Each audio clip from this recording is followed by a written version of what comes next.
A83 is closed at Tyne Lone. Expect M4 eastbound disruptions between junctions 24 Coldra and 23A Mega, and A19 northbound lane restrictions at the A184 roundabout in South Tyneside.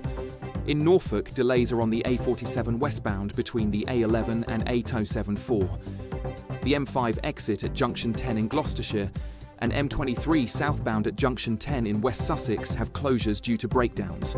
And on the trains, replacement buses are running between Cleethorpes and Barton-on-Humber, with no service between Watford Junction and St Albans Abbey. For more travel news, go to gbnews.com. Crash Law 24 sponsors GB News Traffic and Travel Report. This is GB News, Britain's news channel. Dramatic scenes in a North London street as police move in to arrest members of an organised crime gang. Inside their vehicle, evidence of a multi-million-pound trade in phone theft. A large number of stolen smartphones are discovered, all wrapped in tinfoil to block any phone signal and prevent their owners tracing them.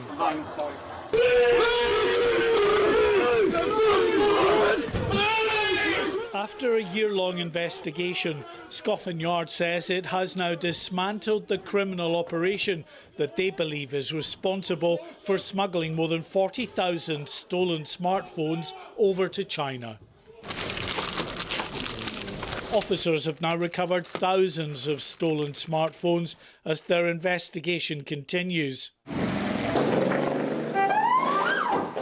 Many of the handsets stolen in street robberies end up in shops like this. Officers recovered multiple stolen phones and arrested 2 men on suspicion of money laundering after finding £40,000 in cash. So my warning to people that are involved in this criminal enterprise, whether it be shop workers, the shopkeepers, or even the faceless enterprise businessmen who own multiple different venues, is that you may have felt like you were acting with impunity and that we weren't coming after you and we couldn't come after you, and that actually the crime pays. So if eventually we do come, then that's just a business loss.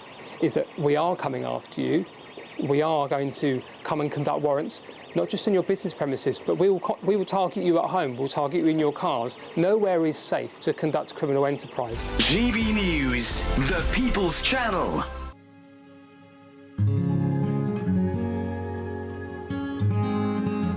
I think for far too long in this country, millions of people felt as though they weren't represented at all by the establishment media. GB News was needed because there literally was no other voice. Everyone was saying the same thing.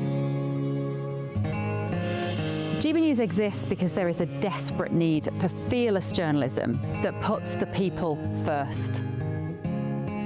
GB News came on the scene as a disruptor, and it has always been a disruptor ever since. The mainstream is all about keeping the status quo as it is, ticking along quite nicely. They don't want to ask difficult questions. But journalism is journalism at the end of the day, and we're not here to serve any masters. Our masters are our audience. Charlie Peters, he gave a voice to the victims of grooming gangs, and now, of course, it's led to a national inquiry. GB News exists to make sure those concerns are put forward and people feel as though what they want to ask is put to those in power. We don't take orders from anyone. We ask the questions our viewers and listeners want answering. I know what's actually being discussed by my family and my friends. Us ordinary, hard-working British people have had enough. We've had enough. They're fed up with the same old establishment nonsense. Everything that we do is opening up conversations that others are afraid to go at. Why are you illegally bringing people into Britain? That is our job. Our job is to get to the truth. If it's important to you watching or listening at home, then it's important to us as well. That's what makes us the fearless champion of Britain.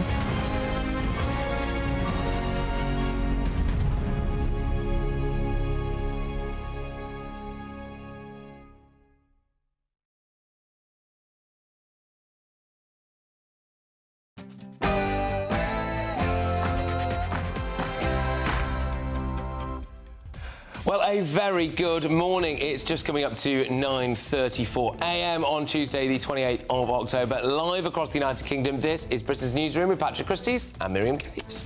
Well, our main story this morning, from boats to barracks, ministers plan to scrap the use of expensive migrant hotels and house illegal immigrants in old army bases instead. Well, of course, the Conservative government wanted to put migrants in army bases. It's only ever happened with Wethersfield. They backed off in face of public opposition. Will Labour be any more determined? How long have you known about Andrew and Epstein? Have you asked the police to cover up for Andrew? Wow, King Charles is heckled in public over Prince Andrew. How will he react? Well, a lone protester has yet again caused Prince Andrew to overshadow the work of the royal family. Meanwhile, the siege of Royal Lodge intensifies. More details shortly. This inquiry is dead in the water. Nearly 5 months have gone by, and what has happened? Nothing. Well, that's Reform UK leader Nigel Farage, who's calling on Labour to step up and launch a parliamentary investigation into the grooming gang scandal. And also later this morning, we'll hear how Reform plans to overhaul Whitehall. Well, you're looking at live pictures now as well. Apparently, Brits in lockdown. Hurricane Melissa is set to batter Jamaica with 170-mile-an-hour winds as the Category 5 storm forces tourists to stay indoors. And shrinkflation nation. Have you noticed that you're paying the same amount for things like coffee, toothpaste and chocolate, but the products are getting smaller? Find out why here on Britain's Newsroom.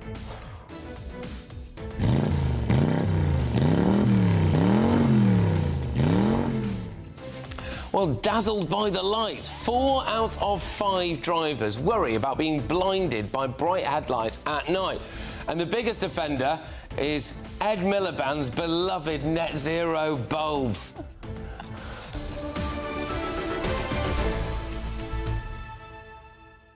So no end to that man's crimes, you know. It's even got to the headlights. That is true, though. I was driving in Sheffield, where my parents live, the other day, and it's a bit like a game of chicken in Sheffield because everybody's parked on both sides of the road and you have to kind of judge when you can get through the car coming the other way. And I just had to stop because I was blinded by the lights of the car opposite me. They weren't on full beam. They're just unbelievably bright. I'm sure it is all down to green technology. Well, of course it is, yes. Another disaster there for the Net Zero Brigade. But a slightly more important issue, arguably, is we are going to be putting illegal migrants in porter cabins now, but not just any porter cabins, of course, military ones. Now, of course, this is something that the Conservatives did suggest and, in fact, try and do. And I think we do currently have 2 military bases, one in Kent and one in Essex, where illegal migrants are housed. But, of course, in the past, the Labour Party and lots of MPs have objected to this. So will they object again? Well, I'm also can't wait for the Human Rights Brigade to get involved on this, because the Bibby Stockholm was good enough for workers, wasn't it? But not good enough, of course, for illegal migrants. Will they say the same thing about porter cabins? Exactly. And there's another scandal here, which is how much money the contractors are making from the Home Office, from the taxpayer, out of these hotels and then potentially these camps, because it's not in the interests of these companies to take people out of hotels because they're getting so much money housing them for £145 a night. They get to cream off a share of the profits. It's not in their interest to find cheaper accommodation. So that's part of the scandal. Well, apparently it's only 900 of them, isn't it? So far, this is their so that's a day's worth of illegal migrants that are going to be housed in military porter cabins. But you've been to Calais. Are the conditions that people are staying in there better or worse than a military camp? Well, significantly worse. So it's an upgrade then? Yeah, it's a massive upgrade. Yeah, absolutely. But, of course, that's not the way that some of the charities would view it and some of their lawyers would view it as well. But should we get an expert's view on this, do you think? Our very own Mark White, who's joining us now. Mark, this sounds like déjà vu. We've had this story before, planning to put migrants in military bases. Do you think it will actually happen this time?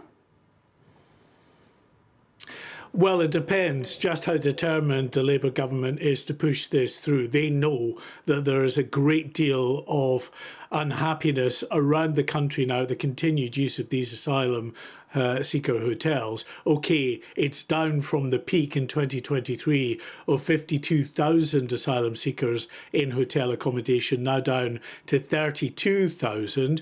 But the government's planned or promised progress on ending the use of asylum seeker hotels has actually stalled, because it's gone up 2,500 since they took office. So there's clearly an imperative to look for alternative sites of accommodation. And you're right to suggest that, you know, former military bases have been used, have been tried by the Conservatives. Wethersfield and Napier barracks are the only two remaining sites of a number that were being considered. But of course, like Linton-on-Ouse up in Yorkshire, and of course Scampton up in Lincolnshire, there were big local campaigns against the use of those military bases, and the government at the time back down. So it just depends, as I say, how determined Labour is to push on with this. Already there's a bit of a head of steam starting to grow in Inverness, the use of the Cameron barracks, because it's in the town centre. And as we understand it, with all asylum seeker accommodation, they're not going to be held in there securely and not allowed to leave. They will be allowed, just as they are with hotel accommodation, to wander free. Mark White, thank you very much for that report. Well, joining us now in the studio is the Labour councillor for Eckington South and Renshaw, Stuart Fawcett. Stuart, good morning. Welcome back to the show. This is the never-ending story, isn't it? It did for the last government. It's currently got the current government on the rocks. Do you think this plan to put asylum seekers into military bases might be the answer that Keir Starmer's looking for? I think it needs to be the answer, because people are sick of seeing this issue exported into their communities. You know, I've stayed on a lot of military bases. Those fences were good enough to keep people out. The accommodation there was good enough for me. Sometimes I've argued at times whether it was or it wasn't, but, you know. But I think this needs to now say very clearly that the government recognise that hotels are not the answer. Now, we could sit here now and say, well, the Conservatives did this wrong. They did that wrong, this wasn't appropriate, but people don't want to hear that. They want to hear about what's going to be done. And having migrants in these hotels has clearly, from the things that you have reported on here, not gone well. There is a higher risk than what people are happy with having within their communities, and that's where immigration is hitting. This isn't because people are racist or they don't want these people here because of the colour of their skin. It's about how it affects their lives. And as well as the economic situation at the moment, immigration is the one that really hits people in this way, and it's so emotive because it's done to them in these hotels. Now, the government has said very clearly we need to get these people out, but the message should be much more clear than that. If you arrive here illegally, you have started the process for your removal. Simple as. And I think this situation now where we're going to put them in places where, if they aren't vetted, they can be controlled and they're not a risk. Labour changed the law on that, though, didn't they? Because it used to be, under the Conservatives anyway, that if you did enter illegally, you could never claim asylum. But it was your government that decided to change that, and now they can all at least try to claim asylum. Well, we've got a massive issue either way with the backlog of claimants. So we have rules. You know, Britain is a country where we accept that there are rules and we go along with them, even if we haven't made them. And I understand that. But the situation is, where this is really hitting people is in their communities. The big figures... Sorry, just on that, you did make the rules, didn't you? Well... You changed them. You changed the laws so they can all apply for asylum, which increased the backlog. Of course. I need to look at that particular piece of legislation a little bit more closely, but we are also governed by things like the ECHR at the moment. And there's an argument there that to say whether the ECHR is still currently an appropriate piece of legislation that we're governed by from outside of the United Kingdom. But there are two issues here, Stuart, aren't there? There's what to do with the tens of thousands of people who are here, who are not yet settled, who may be put down for deportation, who knows. What's to do with those people, how to house them securely and cheaply, that's very important. But also, how do we stop the boats from continuing to come? Because it's all very well dealing with the people who are here, but it's almost pointless if we're still having tens of thousands of people coming across each year. Do you think actually the act of putting people in less luxury accommodation will deter people from coming across in small boats? Will it have that impact? I think it's about the causal element of where that communication lands. Now, at the moment, there is no reception point in France to actually communicate that, to say to people, look, Britain understands that there is a worldwide asylum system. You know, we recognise that. But if you want to claim that, you need to arrive with your passport. We want to know who you are, and your claim needs to be legitimate. If you wish to circumvent that and come here illegally, we are not going to be able to process your claim. So that needs to be put in place. And the one-in, one-out system is the first step towards that. Now, I recognise people are very rightly frustrated that this is not happening fast enough, OK? But that is the first step towards saying, if you come here illegally, your return has already begun. But it's very clear. People do not want this issue imported to their community in hotels. It's costing too much money, 15 billion. That's a legacy that we need to move on from very quickly. Absolutely hear that, no problem at all. I think saying things like making any commitment to say we won't hire migrants in MOD accommodation was perhaps premature. Do you think there's a slight issue of credibility? I mean, for example, David Lammy helping to sign petitions to keep illegal migrants in the UK. Shabana Mahmood, the current Home Secretary, travelled to, I think, the Greek island of Lesbos to welcome illegal migrants on there several years ago. And now, of course, are being told that they care about the issue and that they want to deport people. Do you understand that the British public find that quite hard to believe at times? I absolutely understand that. And I think that's why it's absolutely critical that these same people take the action that they're being asked to do. And I think there's an example of that, because Shabana Mahmood at conference said very clearly, look, I'm going to have to take action to deal with this, and you may not like it. You know, that message has gone very clearly to the party and to the British public. What people want to see is, as you say, that integrity acted upon and demonstrated, and that's totally fine. Stuart Fawcett, thank you so much for your time this morning. Thank you very much, mate. Cheers. One of the reports in the Telegraph this morning was about how £400 million has actually been wasted paying for hotel rooms that have never been used. Yes, or excess profits. By the way, this just cut across both governments' thing, doesn't it? But excess profits from some of these firms who owe the Home Office now about 50-odd million quid, which in comparison is now a drop in the ocean. But they're not calling it in. Yeah, that's right. I'd love it if someone owed me 50 million quid. Wouldn't that be good? Be a good, take the edge off the day, good tax rebate, wouldn't it? Well, don't go anywhere, because still coming up, Brits in Jamaica are in lockdown as they brace for Hurricane Melissa to strike with winds of up to 175 miles an hour. We'll have the latest on that. Yes, but up next, of course, the King was heckled. How long have you known about Andrew and Epstein? Have you asked the police to cover up for Andrew? We'll be asking if he should publicly denounce his brother, Prince Andrew. But first, if you are in search of some holiday sun, well, definitely don't go to Jamaica, but here's some of the European destinations for you.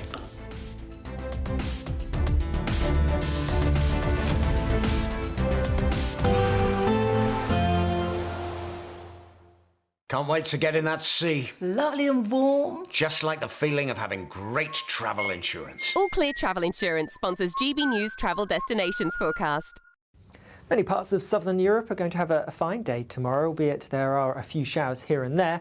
And actually across parts of Portugal and Spain, heavy thundery rain pushing through here. There's the potential for 50 to 100 millimetres of rain in just a day or so, which is around the average for October. But further east, like I said, a lot of dry weather to be had. But worth noting, some showery rain pushing its way eastwards across parts of Cyprus, though this doesn't look especially heavy. More fine weather for most as we go through the end of the week. All Clear Travel Insurance sponsors GBNews Travel Destinations Forecast. In the GB Newsroom, we bring you the news as it happens. With our team of dedicated journalists across the UK, we're ready to keep you up to date with what's happening every half an hour, every single day. Bulletins here on GB News, the People's Channel, Britain's news channel. GB News Breakfast, every day from 6 a.m. the entry-exit system, the so-called digital borders scheme. And the idea is that the European Union wants to know more about you. It wants to be absolutely sure that this is Dawn Neeson and this is her fingerprints and this is her facial biometric. So the first time you go to a European Union or wider Schengen area airport, that would include Norway, Switzerland, Iceland, you get in, you land, you then have to register your biometrics, fingerprints and face, and that gets tallied to your identity from your passport. And then that's just the start. You then go through the same old analog palaver where somebody comes along, has a look at your passport, checks you haven't spent too long there, gives you a stamp and off you go. And that's exactly why we're getting warnings from the travel industry that it could actually hold you up for 4 hours, which would take the edge off the start of your holiday. Sounds quite similar, Simon, to what happens when you go to America, where they will sort of like ask you to do your fingerprints and sort of like, you know, stare into a camera lens type things. Is that quite similar?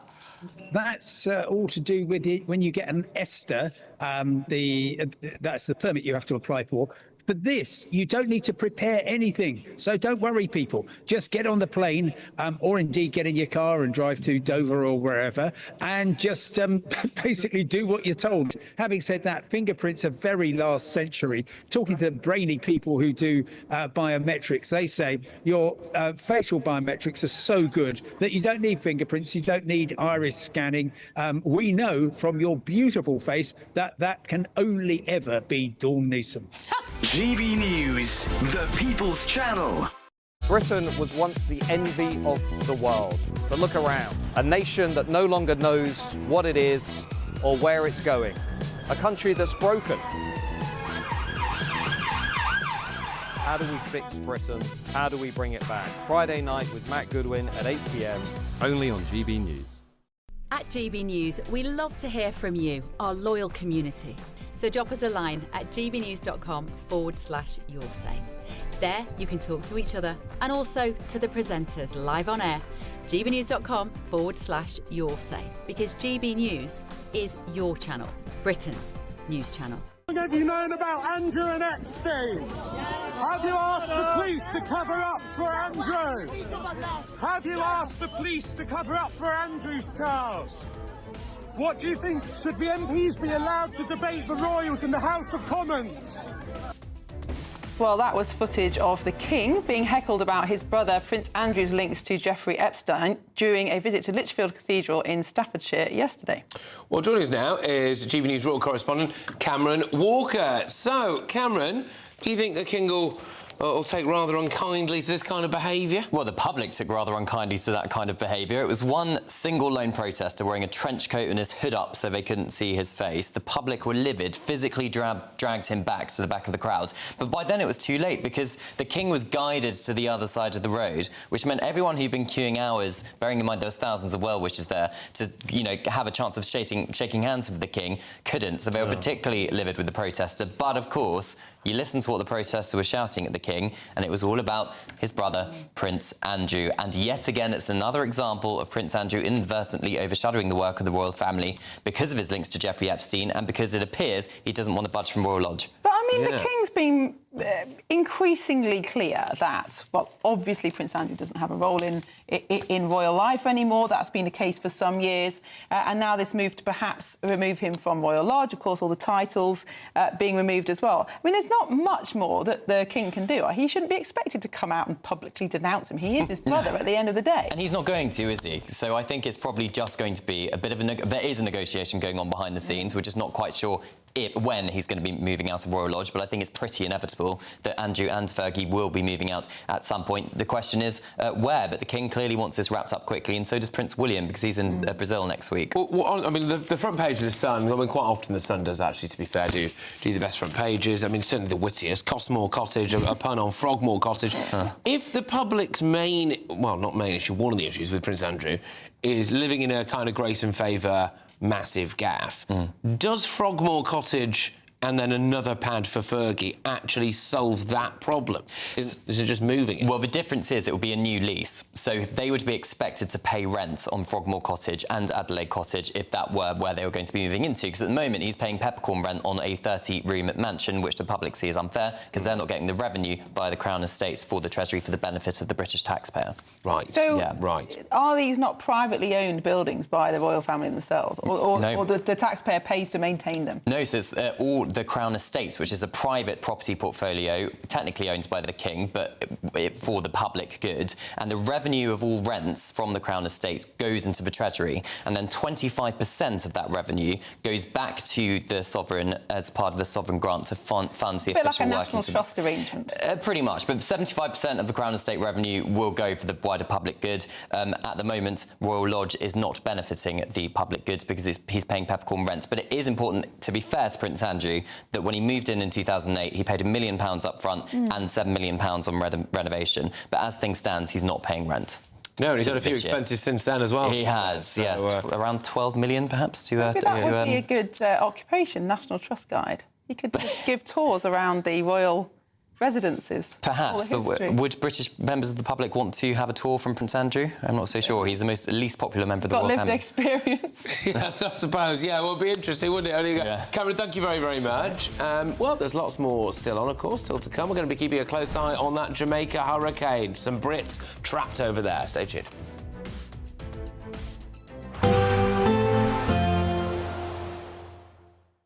Expect warm spells with the odd rude interruption. Boxed Boiler sponsors the weather on GB News. Hello, very good morning to you. Here's your GB News weather update from the Met Office. Now, things are going to be a bit mixed through today. There will be quite a bit of sunshine on offer, but also some rain at times too. A bit of a murky, drizzly start across some southern counties, and whilst a lot of this rain is going to clear away, some far south-southwestern parts will stay quite grey, and there could be a bit more drizzly rain to push its way in. Otherwise, we're looking at sunny spells for many of us, but also quite a few showers, these mainly pushing their way in across parts of Northern Ireland, Western Scotland, some of them feeding into other areas too.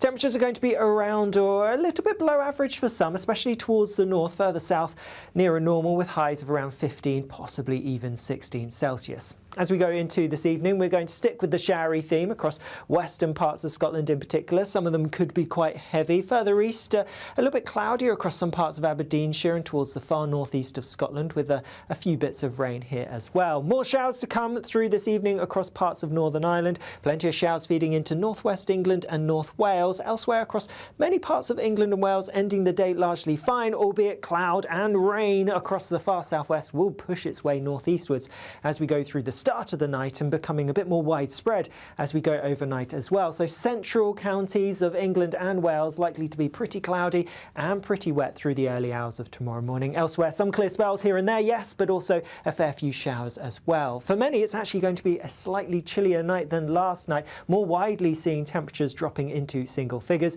could get close to freezing in some sheltered spots of Scotland.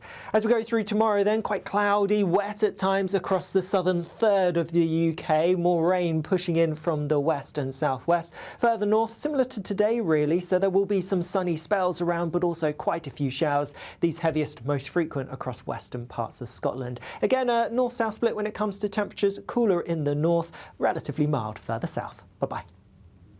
Expect warm spells with the odd rude interruption. Boxed Boiler sponsors the weather on GB News.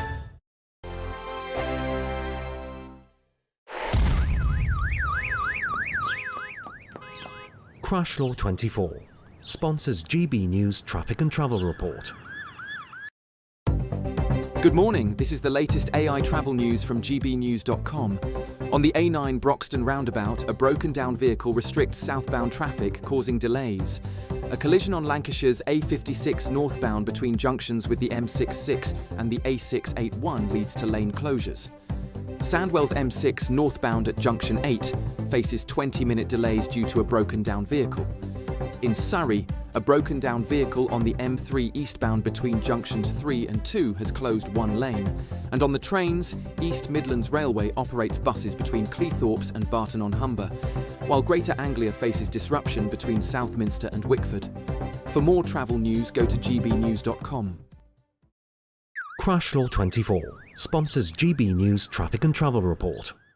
It's the final week to see how you can become our biggest winner this year. First, you could be driving away with this brand new Benamar Primera motorhome. This luxury vehicle comfortably sleeps 4, has its own fitted kitchen and bathroom areas, and comes complete with fitted awning and bicycle rack. And that's not all, as we'll also give you a whopping £30,000 in tax-free cash to spend however you like. For another chance to win, text WIN to 63225. One entry costs £2.50 plus one standard network rate message. Or text BONUS to 63225. 5 entries cost £5 plus one standard network rate message. Go to gbnews.com/win. Entries start at £2.50. Call 0903 686 3232. Calls cost £2.50 plus your network access charge. Or post your name and number to GB16 PO Box 8690 Derby DE1 9TT. UK only. Entrance must be 18 or over. Lines close at 4 p.m. on the 31st of October. Please check the closing time if listening or watching on demand.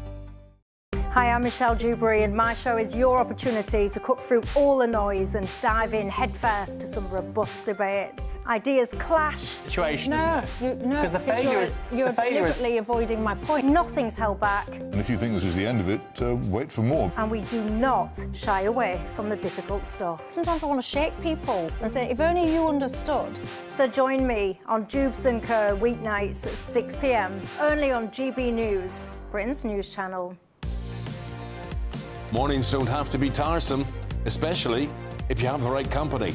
Wake up to news as it happens, opinion and debate, and of course, a little bit of entertainment too. Because when the kettle's on, we're on. That's Breakfast on GB News, a show worth waking up for. Every morning from 6 a.m. Only on the People's Channel, Britain's news channel. We'll spread the news, you spread the word.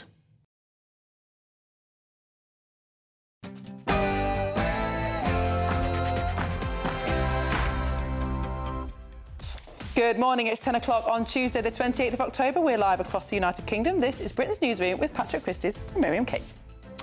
Well, breaking news for you in the last few moments. 3 more members of Reform's Kent County Council have been expelled for, quote, dishonest and deceptive behaviour following a leaked video meeting. We'll have the latest and we'll play that video as well. And from boats to barracks, ministers plan to scrap the use of expensive migrant hotels and house illegal immigrants in old army bases instead. Well, army bases may certainly provide more basic accommodation, but if hundreds of asylum seekers are still free to wander around those local communities, then community concerns will still be paramount. How long have you known about Andrew and Epstein? Have you asked the police to cover up for Andrew? King Charles there publicly heckled over Prince Andrew. Should the King now denounce his brother? This inquiry is dead in the water. Nearly 5 months have gone by, and what has happened? Nothing. Well, Reform UK leader Nigel Farage calls on Labour to step up and launch a parliamentary investigation into the grooming gang scandal. And later this morning, we'll be hearing how Reform plan to overhaul Whitehall. Yes, and Brits abroad are in lockdown right now. Hurricane Melissa is set to batter Jamaica with 175-mile-per-hour winds as the Category 5 storm forces tourists to stay indoors. And shrinkflation nation. Have you noticed that you're paying the same amount for things like coffee, toothpaste and chocolate, but the products are getting smaller? Find out why.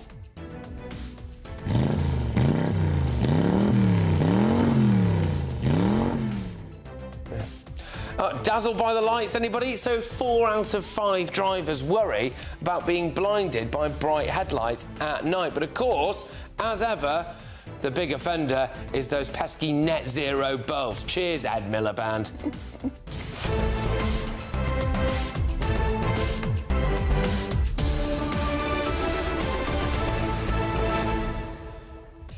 Patrick, this migrant story is just never-ending, isn't it? And I mean, it's a dreadful thing that so many are here anyway and that we haven't secured our borders. But surely we must be able to find some kind of efficient way of housing people cheaply. Yeah, I mean, I think there is a kind of sad statement about Britain that some of these barracks, like the one in Scotland, has been around for 140 years, will have housed young British troops as they were preparing for World War II, and now, of course, is going to house mostly young But hopefully it'll be temporary. etc. The idea is that it'll be temporary, surely. Well, in which that's case the plan. they can return to military use. I am looking forward to the Human Rights Brigade saying that the military barracks that has housed British troops for 140 years is not good enough. Well, we had a former soldier on this morning, Stuart Fawcett, who's a Labour councillor. He was saying that it was mostly good enough for him. But do you know what the #1 complaint is from migrants who are currently housed in, I think, Kent and Essex? There are 2 already military barracks available. They've got complaints? No. About the food. Oh, the food, quality of food. Yeah, I imagine it's a bit like school dinners. I mean, it's probably a fair complaint. You have lumpy custard. Although lumpy custard is a great way to become British, right? Yeah, lumpy custard, lukewarm fish and chips. I'm sorry, I think they're getting quite enough already, aren't they, without complaining about the buffet.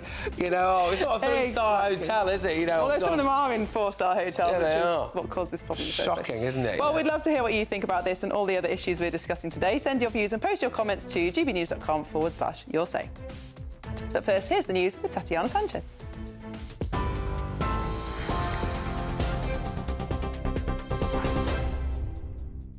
Thank you. The top stories. Thousands of small boat migrants will be moved out of hotels and into old army barracks. Discussions are underway over the use of 2 sites, one in Scotland, the other in the south of England, for accommodation for 900 men, as first reported in The Times. It's understood the Prime Minister, Sir Keir Starmer, has instructed Home Office and Ministry of Defence officials to accelerate work to locate appropriate military sites. The move comes as the Home Secretary, Shabana Mahmood, says she is absolutely furious that hotels are still being used to house people coming into the country illegally. Shadow Cabinet Office Minister Alex Burghart spoke to GB News.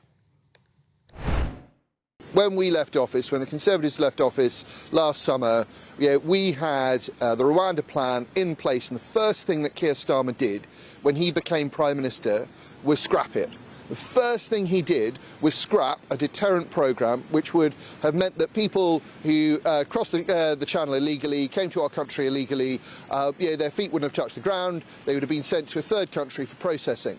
That would have been a major deterrent to the gangs and to the people crossing. Instead, Labour tore that up. And here's the result. They're having to use army barracks, having to use massive army barracks to house thousands and thousands of people who've come to the country. Elsewhere, British tourists in Jamaica have been told to prepare as the island's strongest storm on record closes in. The Foreign, Commonwealth and Development Office has set up a crisis centre ready to help Britons on the Caribbean island, and the Royal Navy ship HMS Trent is already in the region on standby. Hurricane Melissa will hit Jamaica today as a Category 5 storm, the strongest for the island since record-keeping began 174 years ago. All of Jamaica's international airports have been closed until further notice. The storm has already killed 3 people in Jamaica and 4 deaths in Haiti and the Dominican Republic. The Conservatives will continue pressuring the government over the collapse of the Chinese spying trial with a vote in Parliament today. The Tories have claimed the government sabotaged the case against Christopher Cash and Christopher Berry, which was withdrawn last month after the CPS said it didn't have the evidence to secure a conviction. Mr Berry and Mr Cash deny wrongdoing. The government denies deliberately collapsing the case, saying ministers and special advisers had no role in preparing witness statements from Deputy National Security Advisor Matt Collins. Today, the Conservatives will use an opposition day to hold a vote demanding the release of correspondence relating to the case, which the party has dubbed the China Files. The King has been heckled over Prince Andrew's relationship with convicted sex offender Jeffrey Epstein during a visit to a cathedral. King Charles was shouted at by a man in the crowd outside Lichfield Cathedral yesterday who asked, "How long have you known about Andrew and Epstein?" The protester, who was filming on a mobile phone, also said, "Have you asked the police to cover up for Andrew?" The King did not respond to the comments, which came as the monarchy faces increasing pressure to resolve the controversy surrounding Andrew, who earlier this month said he would stop using the Duke of York title and his knighthood after revelations in the memoir of Virginia Giuffre. The Prince has always denied all allegations against him from the late Miss Giuffre. In other news, shoppers are being warned that so-called shrinkflation is hitting household budgets hard, with everyday items from coffee to toothpaste quietly getting smaller. Consumer group Which says some supermarket products have shrunk by as much as half, while prices stay the same or even rise, and in some cases, cheaper ingredients are being used instead. It comes as families face growing pressure on food bills heading into the festive season. Elsewhere, men with suspected prostate cancer will be able to get an NHS diagnosis within a day as part of a new trial. Artificial intelligence will be used to interpret MRI scans, meaning problematic lesions can be detected in a matter of minutes. Should a scan conclude there is a high risk of cancer, it will be sent to a radiologist for priority review, with the patient booked in for a biopsy that same day. NHS England says the technology will be trialled at up to 15 hospitals to begin with, and this approach could save men months of waiting. And Celtic have announced the resignation of their manager Brendan Rodgers. Rodgers' contract was due to expire in the summer of next year. Celtic lost their game 3-1 to Hearts, their last game, falling 8 points adrift of the Tynecastle side in the Premiership. Martin O'Neill has agreed to return to take temporary charge along with Sean Maloney. Those are the latest headlines for now. More in half an hour.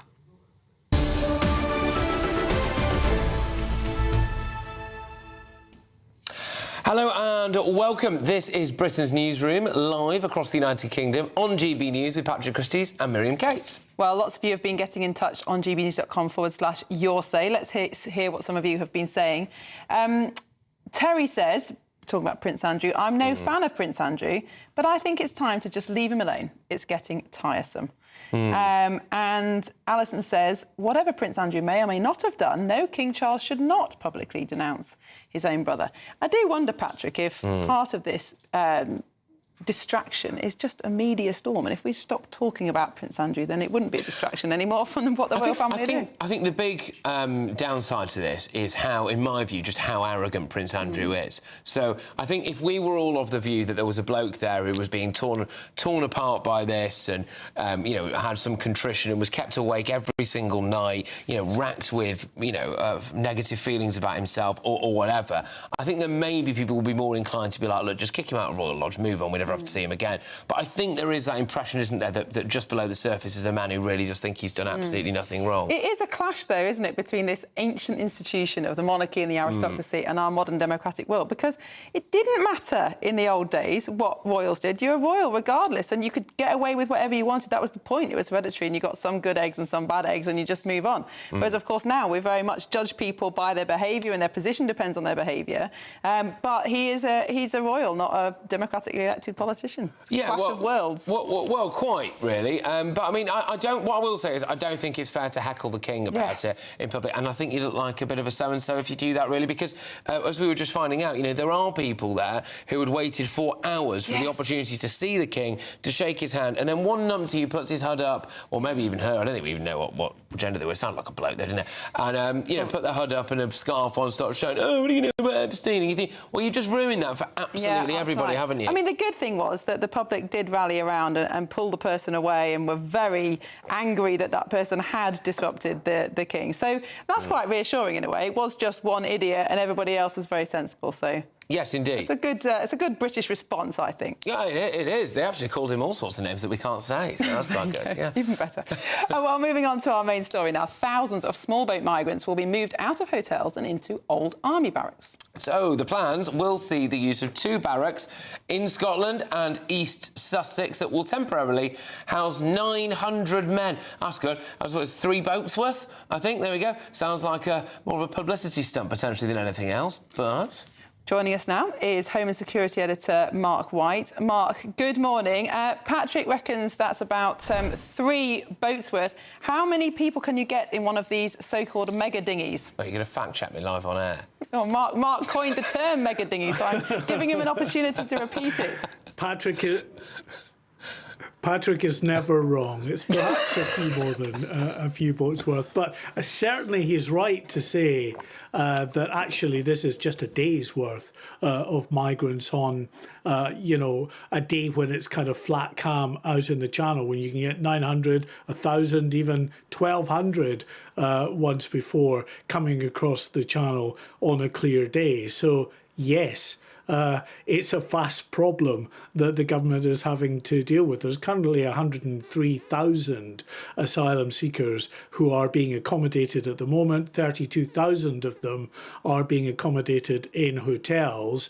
That's down from the peak of more than 50,000, but it's remained stubbornly around that 30,000 mark, and the government is clearly intent, it says, on trying to reduce the reliance on these hotels further, because they're aware of the great deal of unhappiness that there is right across the country at the use of these asylum hotels. Not just the fact, of course, that it's taking these facilities out of use for the local community, but the fact that there are 100, 150 migrants often congregating around a hotel, and we've seen in multiple hotels right across the country, and including, of course, the most notorious, Epping, of a number of incidents, including the sexual assaults linked to Hadush Kabato that came out of the Bell Hotel in Epping. So some real concern here. And although I think the use of army barracks might well answer a call that many people have, not to put them in 4-star hotels or even 3-star hotels, but put them in more austere accommodation, it might answer that particular requirement. Actually, if you put, say, 150 migrants from a hotel into an army barracks somewhere, and it's 400 or 500, and they're still going to be free to come and go because they're asylum seekers and they're not held in that kind of a secure accommodation. Actually, is that more of a problem to that community, especially as many of these barracks are in kind of rural areas with lots of villages around them, nothing to do with 400 or 500 men wandering around aimlessly versus 150 in a town somewhere. You can see it's going to be a significant problem, and I'm sure the government is going to come up against exactly the same kind of ferocious campaigning that we saw under the Conservatives when they tried to put migrants into RAF Scampton and Linton on Ouse up in North Yorkshire. Well, quite, actually. I mean, it'd be interesting to see what the Human Rights Brigade do, though, won't it, as well, to say, well, this has been good enough to house military personnel for the best part of 140 years, for example, but, of course, it's not good enough to house illegal migrants. There's also, I mean, my concern is about whether or not this really removes the incentive, Mark, because we actually reported last night on a football match being played between two rival migrant hotels in Southwark, and I kind of jokingly said it was Barcelona versus Inter Britain illegally, but both of them, of course, playing in the Gaza Strip. But is this really reducing the incentive, do you think?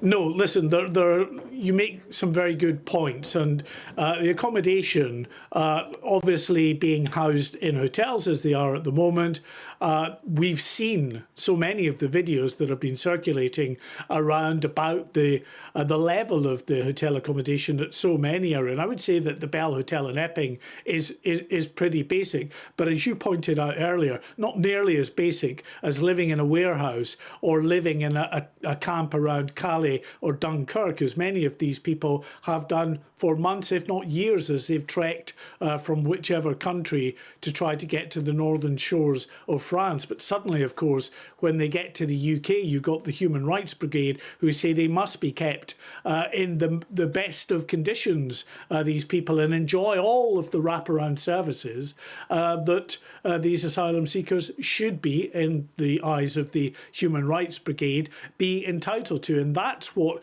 angers so many people in this country, and that, without a doubt, because the government admits that, does act as a pull factor for those coming across the English Channel, thinking that all of this service will be provided. So putting them up in army barracks, as I say, potentially, if it's more austere, more basic, I should say, sort of accommodation, and also the fact that, you know, being held in a barracks, although they're not being held, they'll still be free to come and go, might be a bit of a disincentive. But overall, if they know they just have to put up with that for a year or so until their asylum claim is either granted, or if not granted, they're given leave to remain because they can't be returned to an unsafe country anyway, then they'll probably think it was worth it.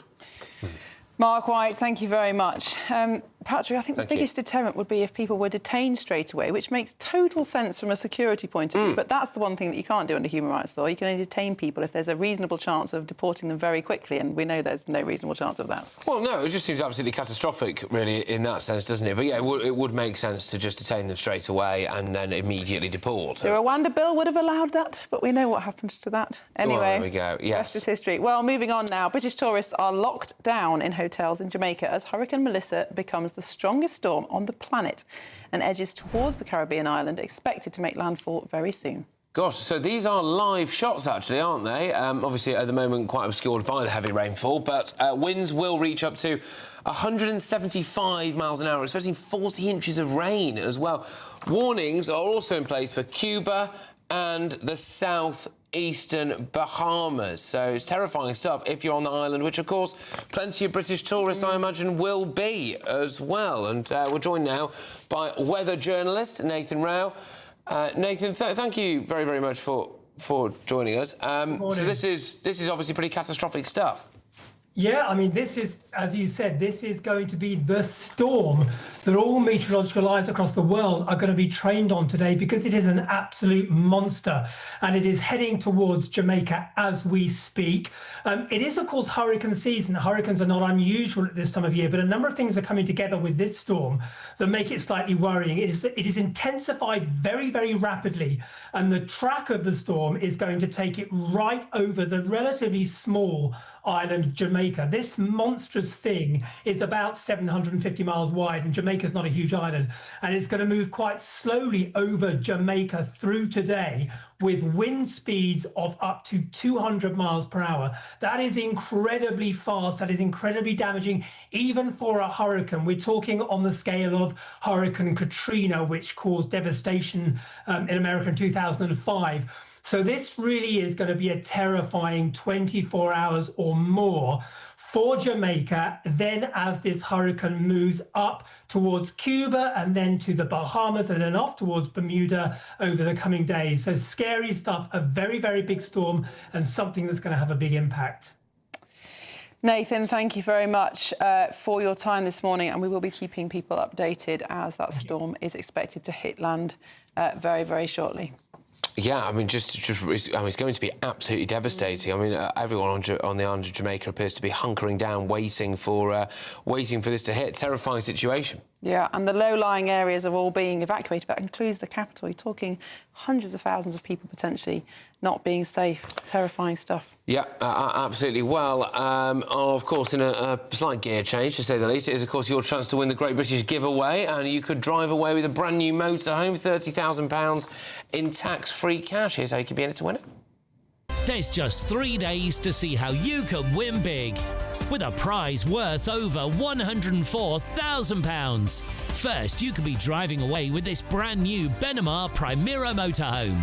Worth over £74,000, this luxury vehicle comfortably sleeps 4, has its own fitted kitchen and bathroom areas, and comes complete with fitted awning and bicycle rack. And that's not all, as we'll also give you a whopping £30,000 in tax-free cash to spend however you like. The coming year could be your best yet, but hurry, get your entry in now. For another chance to win, text WIN to 63225. One entry costs £2.50 plus one standard network rate message. Or text BONUS to 63225. 5 entries cost £5 plus one standard network rate message. Go to gbnews.com/win. Entries start at £2.50. Call 0903 686 3232. Calls cost £2.50 plus your network access charge. Or post your name and number to GB16 PO Box 8690 Derby DE1 9TT. UK only. Entrance must be 18 or over. Lines close at 4 p.m. on the 31st of October. The winner will be contacted live on GB News, week commencing 10th November. Please check the closing time if listening or watching on demand. Good luck. Well, coming up next, 4 in 5 drivers are worried about being dazzled by bright headlights of more modern cars. Oh, we'll be going through that with distinguished gentlemen, Piers Porsche Pottinger and Nigel Nissan Micra Nelson. There you go, sorry about that, Nigel. And, of course, much more as well. This is Britain's Newsroom, right here on GB News. From the school run to the home run, watch a new show for all of Britain. He can say whatever he wants. A straight-talking show where all voices are heard. And, you know, when are we going to stop talking about smashing the gangs and actually do it? With the stories that matter from every part of our country. There's a bit of a crash landing there for your Chancellor. Bold, fearless and standing up for you. That's me, Martin Dordme, 3 p.m. till 6 p.m, weekdays, here only on GB News. The People's Channel, Britain's news channel. GB News Breakfast, every day from 6 a.m. Some schools are banning birthday cakes from the classroom. Yeah, banning parents from sports. And now the great headline in the Telegraph, Labour puts the knife into nursery birthday cake. Apparently, new guidelines for the Department of Education are saying that you should not send your child into school with a cake when it's their birthday, because it's bad for them, it's going to make them fat, all the rest of this stuff. It's the nanny state once again on the march, isn't it? Is this a new thing? Because I don't remember ever taking a birthday cake. Oh, yeah, on we my did. birthday. We did too. Took a birthday cake. And I think some schools I've seen that have a fake birthday cake, which is not nearly as nice, with a fake cake with a candle on, so you sing happy birthday and blow out the candle. But you know, I love the way Jacob Rees-Mogg. Yes. European GB News presenter has waded into this row saying, well, my children's nanny sends little cakes into school for all the children. Absolutely. He said the nanny sends them in. Only Nannies socialists don't know what is acceptable and what isn't. He says only socialists want to stop such innocent pleasures. And I think there's a real point about that. One school, actually, Broxburn Primary in Harrow, is saying, don't send your child in with a cake. Donate a book to the school library instead. I mean, that is just not a good substitute, is it? Cakes? No, my kids are 1 and 3, so they're not quite at that age yet. But it'll happen. It does it. But I mean, it should, because but it doesn't have to be a big splodgy cake. It can just be something. And even if it's a bit of a treat, there's no way the calories of school birthday cake are the calories making people fat. No. Exactly. So we should focus on the big issues rather than ruining this fun. Well, yeah, I mean, I'm not a killjoy. I think kids should have a bit of fun. I just didn't know it was a thing. Yeah, it's all changed since my day. I think maybe it's the teachers who don't like the sugar rush the kids get afterwards, and they can't keep control in the classroom. GB News, the People's Channel. Westminster's full of talk, but out here, it's the real world. Am I allowed to talk now? No, that's it. This is where it matters, real people and real lives. That's what politics is all about. The fact that Trump made a good start, no. Straight answers, no spin, and just a couple of pints. How many fingers have I got up? About 10. So join me for Lee Anderson's Real World every Friday at 7 p.m, only on GB News. The People's Channel, Britain's news channel.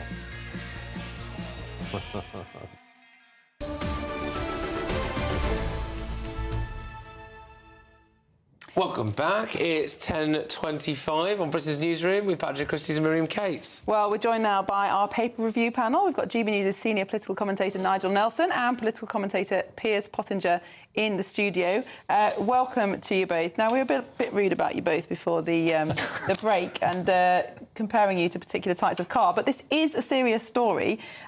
We've got very, very bright headlights from cars now being reviewed by the government. Do you think they're causing accidents, these LED bulbs? They certainly are. I mean, the traffic charities are talking about several people who've been killed by these things, hundreds injured, that the stopping distance for a car, if you're dazzled by headlights and you're going at about 60 miles an hour, you'll go through 60 cars, parked cars on the side of the road before you can stop. I've restricted my driving to local roads that I know really well at night, and I certainly won't drive long distances at night.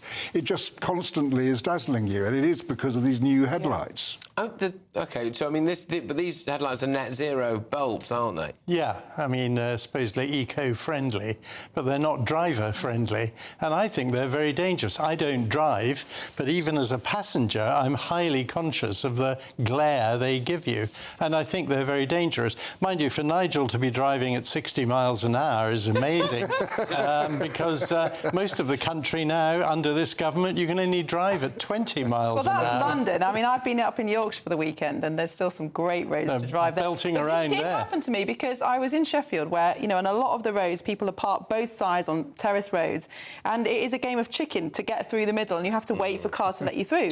And I was driving at night, and a car did stop to let me through, but his lights were so bright that I couldn't actually see at all, so I just had to stop.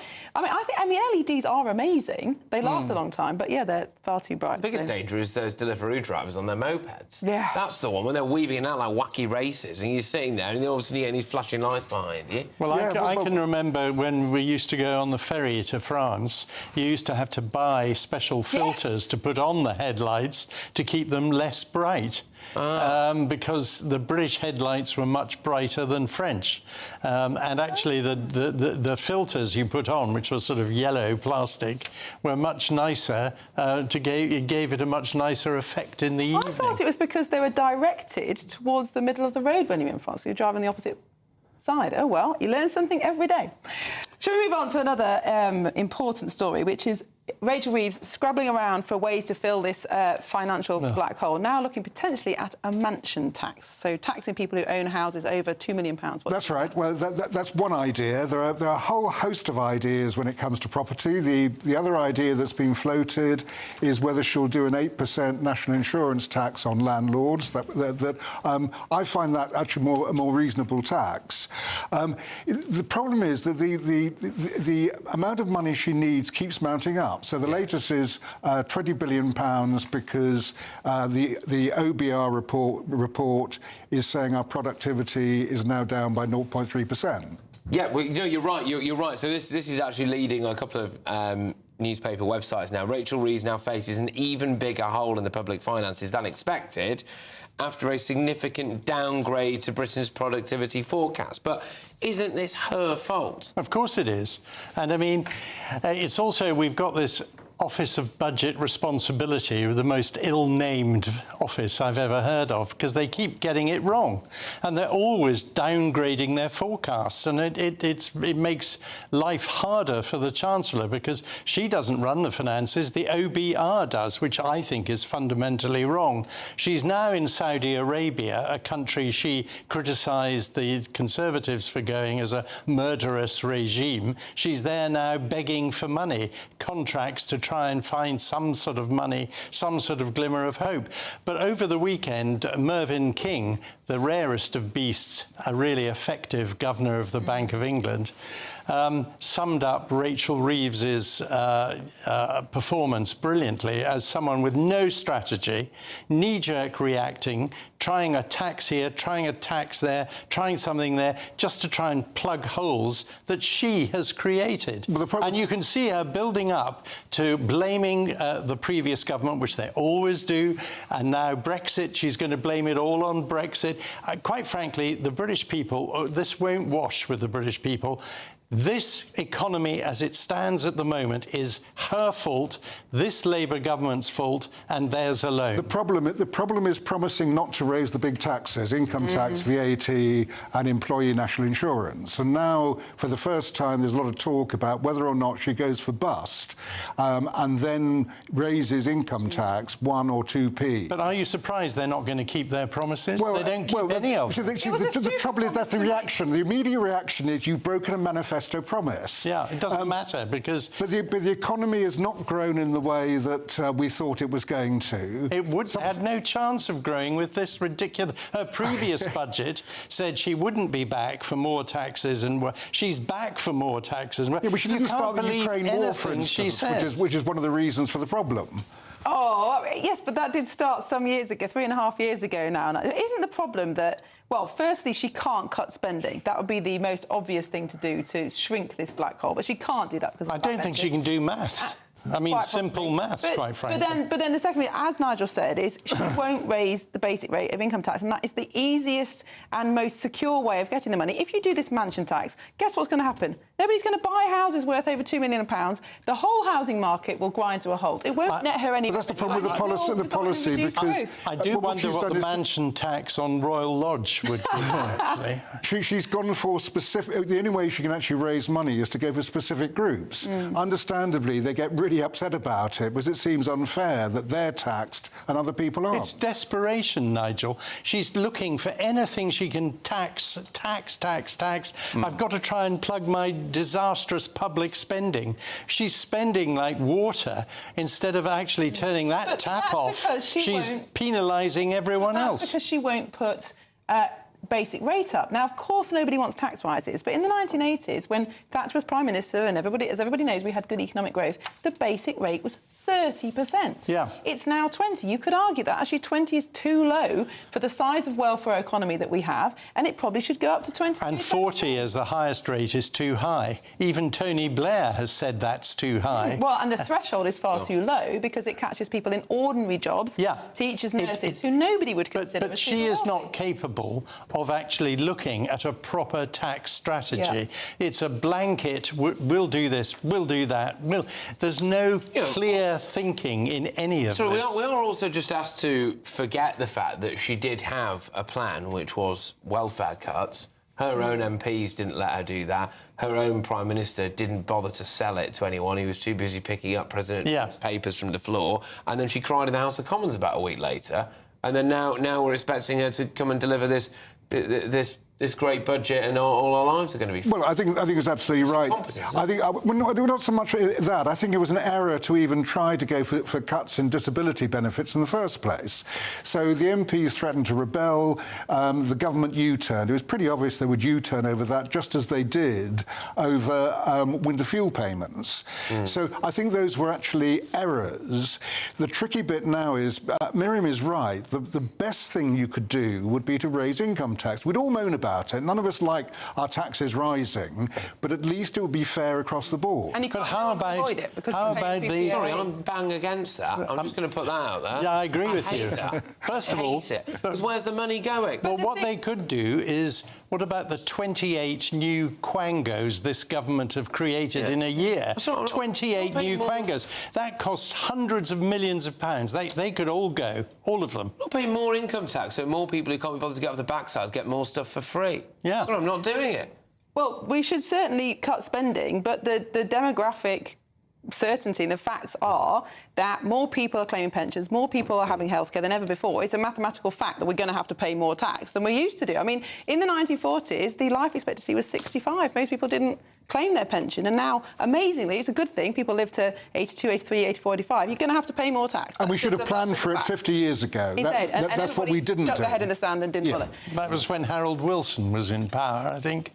Well, it's still you need 50 years to look at it. I'm sure you remember it well. Well, we're going to stop you there because we have got some breaking news. The actress Prunella Scales, who was best known, of course, for her role as Sybil in Fawlty Towers, has died aged 93, according to her sons. I'm sure, panel, you remember that superb series, Fawlty Towers. Actually, I think only one series. Fawlty Towers has got to be the funniest series that's ever been made, and it is really sad that she's died. And her late husband Timothy West, who was a marvellous man and actually someone I knew quite well. And I met Prunella a couple of times. She's an absolutely lovely person, and sadly had been ill for quite a while. And he cared for her really superbly. And it's very sad. She was loved by the great British public, and you know, very sad. She's actually one of Britain's most iconic TV characters. Yeah. She was a very accomplished actress, not just in comedy as Sybil. She played all kinds of roles, from Shakespeare to some very serious films. She was a really proper, serious actress. One of the, I mean, you could argue, might have been a dame. Yes, well, quite. I mean, I do hope that at the very least this now means that we're going to get reruns of Fawlty Towers on the telly again. And I hope unedited too. Yes, yeah, that's That'd be the next. I can see that being a topic on my evening show at some point if they decide that they're going to do that. But, you can't see it being made now, but it was absolutely hilarious. I did introduce my children to it a couple of years ago. I think they found it funny. I think it's fantastic, absolutely fantastic, superb. and she really was an unbelievably huge part of it. So yeah, may she rest in peace. Sad news. Sad news. Well, moving on now, and Jamaica is bracing for Hurricane Melissa as 175-mile-an-hour winds are set to strike at any moment. Brits are being told to bunker down. Have you been impacted? Do get in touch on gbnews.com/your say if you have. Yeah, well, this is Britain's Newsroom. We are only on GB News.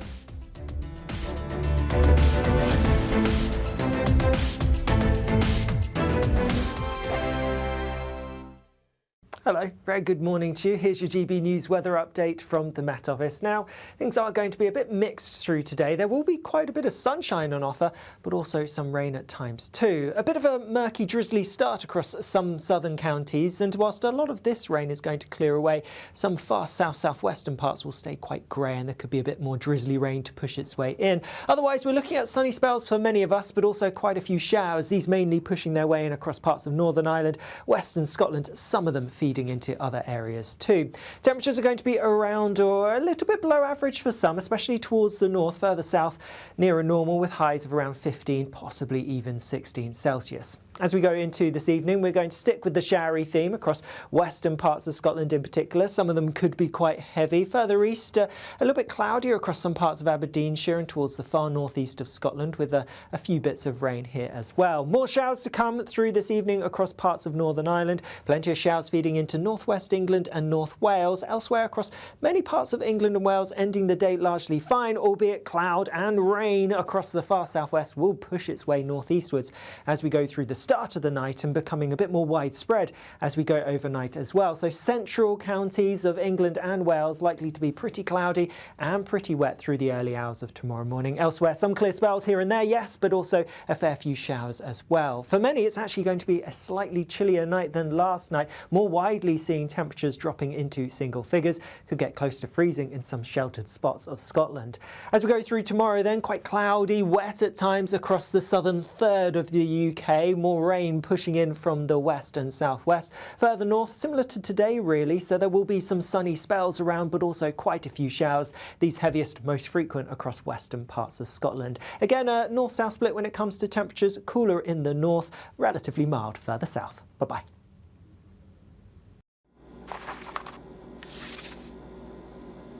Crash Law 24 sponsors GB News Traffic and Travel Report. Good morning, this is the latest AI travel news from gbnews.com. The M74 northbound at Junction 6 is facing restrictions due to a road traffic incident. Motorists should approach with caution. On the A55, both directions on Britannia Bridge have a speed limit of 30 miles per hour until further notice. Meanwhile, in Sandwell, the M6 northbound at Junction 8 is experiencing delays due to a broken down vehicle, closing 2 out of 3 lanes. Drivers can expect delays of about 30 minutes. And on the trains, East Midlands Railway is replacing trains with buses between Cleethorpes and Barton-on-Humber. Greater Anglia is experiencing disruptions between Southminster and Wickford. For more travel news, go to gbnews.com. Crash Law 24 sponsors GB News Traffic and Travel Report.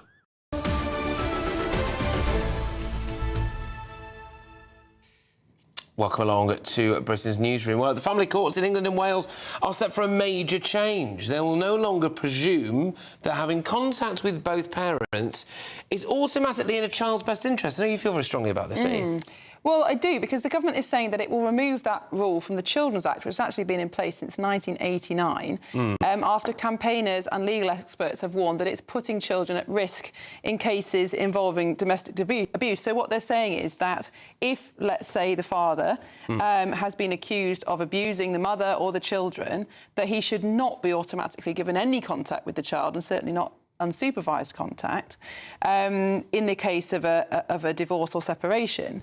But it's already the case that if there are any safeguarding issues, then that person should not be given access, obviously. So there are cases when it's gone wrong, but I'm very concerned that this just means that fathers are going to be cut out of contact, because sadly it is easy to make a claim that someone's being abusive in order to prevent them from having contact with the children, and that will happen.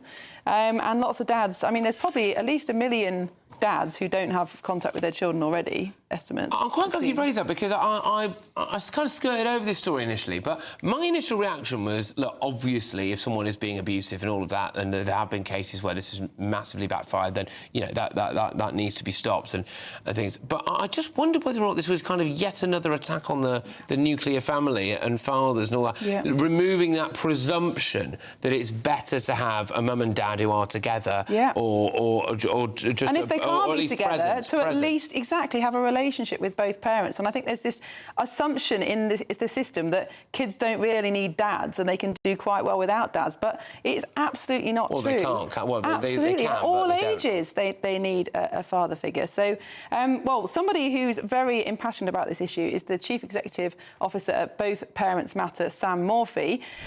Sam, you're not happy about the change that this government has brought in. Tell us why. Well, we think this is a regressive move, and unfortunately I think it's based more on ideology rather than actually putting the children first. And we are passionate that children should be properly protected from harm and that their welfare should be protected. But we do see this as, I mean, the government itself has called the courts having a pro-contact culture. And we do see this as a regressive move. I mean, we've had huge strides in the last few years, the last few decades, of the role of fathers and fatherhood being valued. But we do see this as a regressive move, which does risk moving back the clock several decades to a period where one parent, the resident parent, which is more often than not the mums, has the opportunity and has the ability to control the relationship between the other parent and the child. And without that benchmark of the presumption which you described, we do think that this is a step in the wrong direction. We think there'll be an increase in litigation. We think there'll be an increase in delays. And the end result, that we don't believe that this will actually protect children where protection is necessary. It will actually move us to a situation where more and more children are harmed by not having a loving, positive relationship with a loving and positive dad. But Sam, what campaigners for this change would say, and one of the key campaigners has been a lady called Claire Throssell, who tragically her sons were killed deliberately by her ex-husband in a house fire after they were given unsupervised contact. She would say, and the campaigners would say, that this change is needed to prevent tragedies like that from happening again. I mean, an absolutely tragic case, and she's been a wonderful campaigner for the welfare and the safety of children.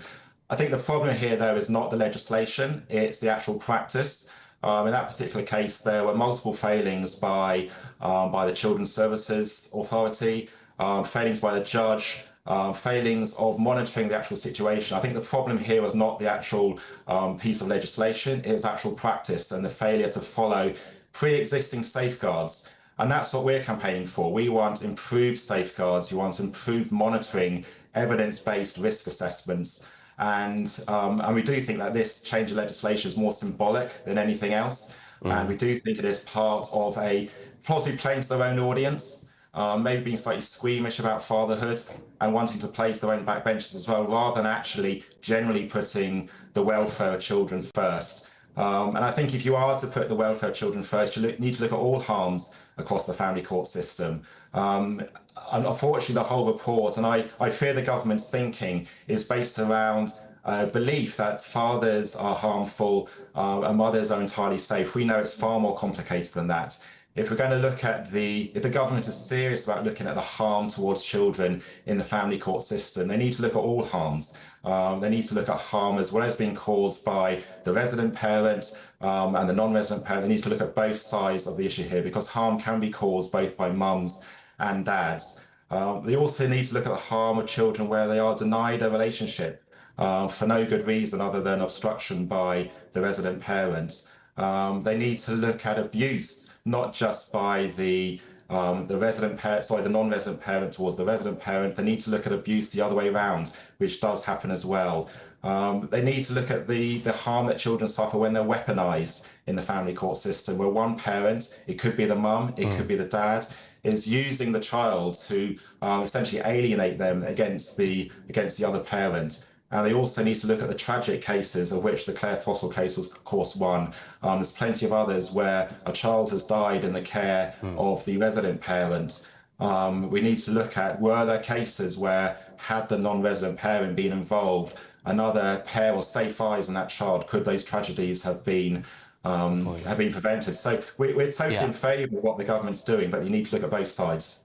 Sam, thank you very, very much. Very important topic, of course. Sam Morphy there is the Chief Executive Officer at Both Parents Matter. Yeah, kind of a symbolic, potentially slightly pointless piece of legislation. I agree, and they're repealing something that's been in place since 1989. It's quite a big change. Remember Fathers for Justice? Yeah.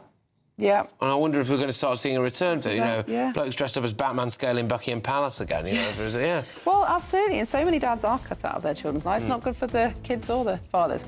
Well, coming up next, are you absolutely fed up of hearing this? Oh, no. Patrick, you should turn your phone. Oh, it's my alarm. It's my morning alarm. I hate that. It gives me the shivers. Well, it turns out you're not alone, because we're going to be joined by a cafe owner in Preston who has introduced a phone jail in his cafe to encourage people to talk. He joins us next. But first, though, right, let's get your holiday sun. Here's the top European destinations.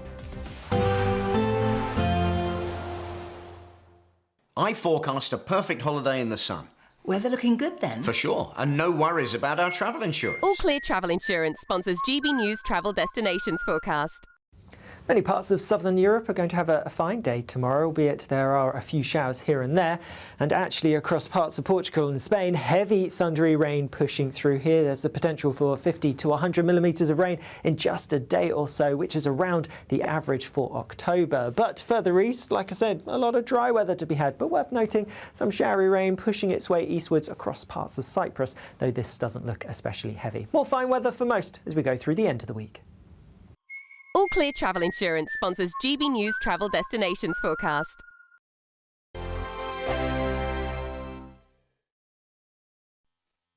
You want to know what's really going on in the corridors of power? Labour don't know what to do with you half the time, and that makes you quite lethal in the chamber. Get behind the headlines with Chopper's political podcast. Join me, Christopher Hope, as I sit down with the great and the good of British politics. We'll see where this ruling takes us. These are the stories shaping our nation. Chopper's political podcast, available now on all platforms. Listen in and stay ahead.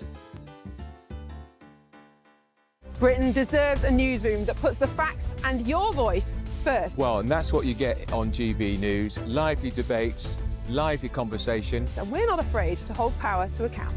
And each other. So join me, Andrew Pierce. And me, Miriam Gates, for Britain's Newsroom, weekdays from 9:30 on GB News. Decisions made in Washington aren't just shaping America, they're shaping Britain too. From migration to global security, from crime to health. Whatever happens in the White House today will be felt in your town or city tomorrow. That's why The Late Show is live from Washington, D.C. Cutting through the politics to show you what it all means for Britain. The Late Show live every night at midnight. Only on GB News, Britain's news channel. At GB News, we love to hear from you, our loyal community. So drop us a line at gbnews.com/yoursay. There you can talk to each other and also to the presenters live on air. gbnews.com/yoursay, because GB News is your channel, Britain's news channel.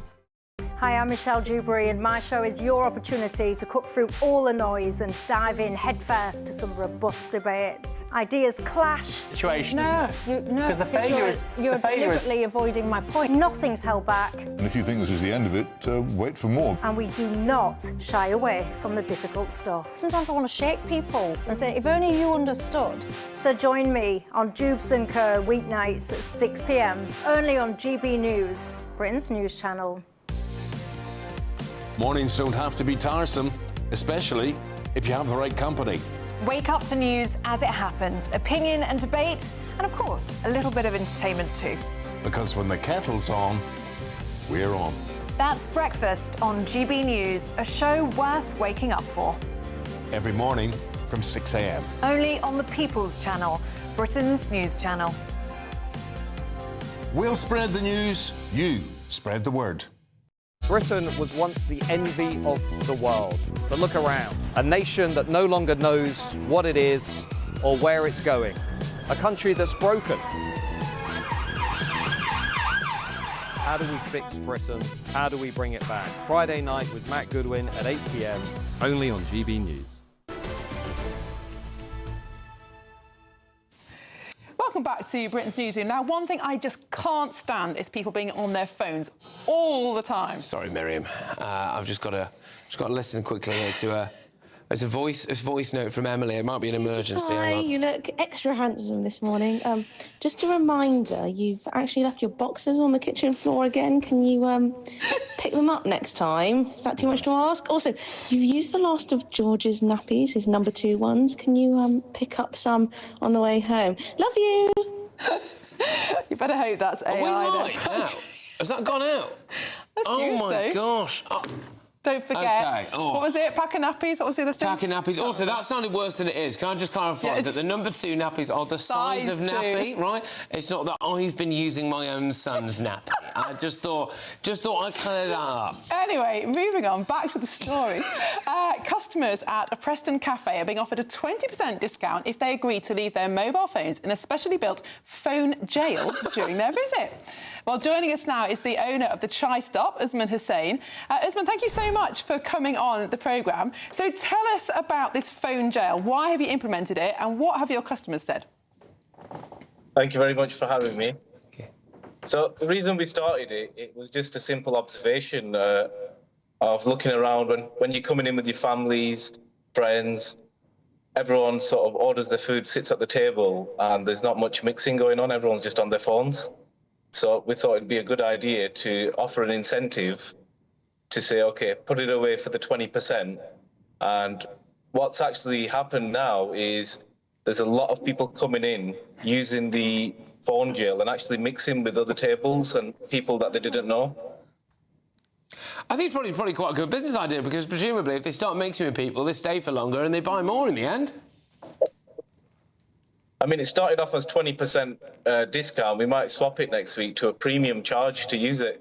That's a great idea. Love it. But on a more serious note, this is something that a lot of people have observed, is that having mobile phones has reduced the amount of conversation that people have, not just with other people in the cafe, but even with the person that they came in with. And you see lots of people, even couples out on dates where they're both just staring at their phones. Yeah, definitely. I mean, putting it away, it definitely allows them to just be more free and more open. I mean, we've got the slogan, lock it, leave it, love it. It literally is that. People don't know at first, and as soon as they try it, they love it. We've had a lot of good feedback from it, from the customers who have used it. It's actually, to be honest with you, it's actually quite good for mental health. I say this as someone who's chronically addicted to his phone, but, like, you know, you go down these rabbit holes, don't you? And you start to, I don't know, if you're anything like me, you start to get incredibly miserable with the state of things, and you think, you know, I find myself, even at weekends, I'm like, why am I deliberately making myself angry? I've just woken up and I've made myself angry with this stuff, you know. So, no, I think it's incredibly valuable, and the uptake has been pretty good so far, I take it, Usman. Say that again, sorry? The uptake has been pretty good so far. People are loving it. Yeah, people are loving it. It's been talked about more and more. There's more people coming in, you know, just wanting to try it out and challenge themselves. And we find that we've had conversations with people where it reminds them of the olden days, where there was no phones. Some people have given us feedback to say they missed those times. Yeah. Absolutely. And do you think it will catch on? Could you see other pubs and restaurants also implementing their own phone jails? I hope so. I hope it does inspire other businesses to do something similar. There's a bit of misunderstanding with people thinking it's forceful. It's definitely not. It was done just as a fun challenge. And I think if others take on that from us, I think it'd be really good. So thank you very, very much. It's a cracking idea. Well done, and well done for getting the publicity out there as well. Thank you. So, great if it catches on. Good for you, mate. Good for you. Can I just say, by the way, I like it when I see other couples, you know, when you go out for a meal and they're both in each other's phones, because it gives Emily and I something to talk about, to brag about. Oh my gosh, yeah, we're not like them, are we? We might have had a catastrophic row in the taxi on the way there, but when we get to the restaurant, you know, as long as we're not that couple who's on our phones, we're like, oh, look at them. They're not going to last. It's a good talking point. Yeah. I think 20% off, though, is a good discount. I think most people would swap their phones for that. I would, happily. Well, let's see if it catches on. Well, still ahead, we've got more reaction to that sad news that the actress Prunella Scales, best known for playing Sybil in Fawlty Towers, has died aged 93. Yes, very sad news. But up next, of course, we've got Reform UK, who are going to be setting out how they would overhaul Whitehall, overhaul the civil service, apparently cut back on wasteful spending. There's a big announcement this because, frankly, they're going to use this to try to fund everything, I think. Absolutely, very important. Well, this is Britain's Newsroom, Britain's favourite morning show on GB News.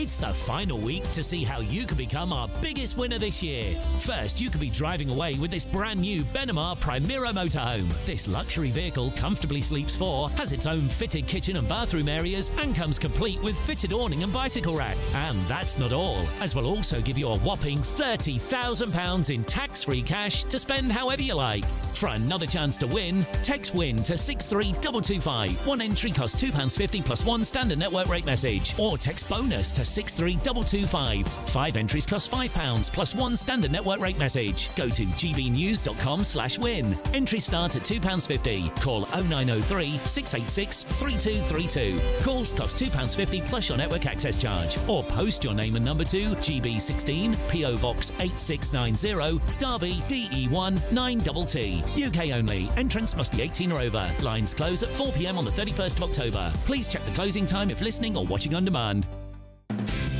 Decisions made in Washington aren't just shaping America, they're shaping Britain too. From migration to global security, from crime to health. Whatever happens in the White House today will be felt in your town or city tomorrow. That's why The Late Show is live from Washington, D.C. Cutting through the politics to show you what it all means for Britain. The Late Show live every night at midnight. Only on GB News, Britain's news channel. Bold. They are under no illusion. Brave. Are you a human trafficker? Boundless. I've had enough of the nonsense, and I'm not afraid to say it. Don't get this on a BBC. Every weeknight, I tear through the headlines. The smell of gasoline. Should we be worried about it? From Westminster madness to cultural war chaos. What we're going to do now is they are throwing things out the car as we speak. Get ready, Britain. Here we go. Patrick Christie tonight, weeknights from 9 p.m. only on GB News, Britain's news channel. At GB News, we love to hear from you, our loyal community. So drop us a line at gbnews.com/yoursay. There you can talk to each other and also to the presenters live on air. gbnews.com/yoursay, because GB News is your channel, Britain's news channel. Join me, Nana Akwe, for an informative, interactive news programme with a difference. It's fun. No, he didn't say that, though. I'm so surprised. I think there's an element of truth to that. Join me from 3 p.m. every weekend, only on GB News, Britain's news channel. In the GB Newsroom, we bring you the news as it happens. With our team of dedicated journalists across the UK, we're ready to keep you up to date with what's happening every half an hour, every single day. Bulletins here on GB News, the People's Channel, Britain's news channel.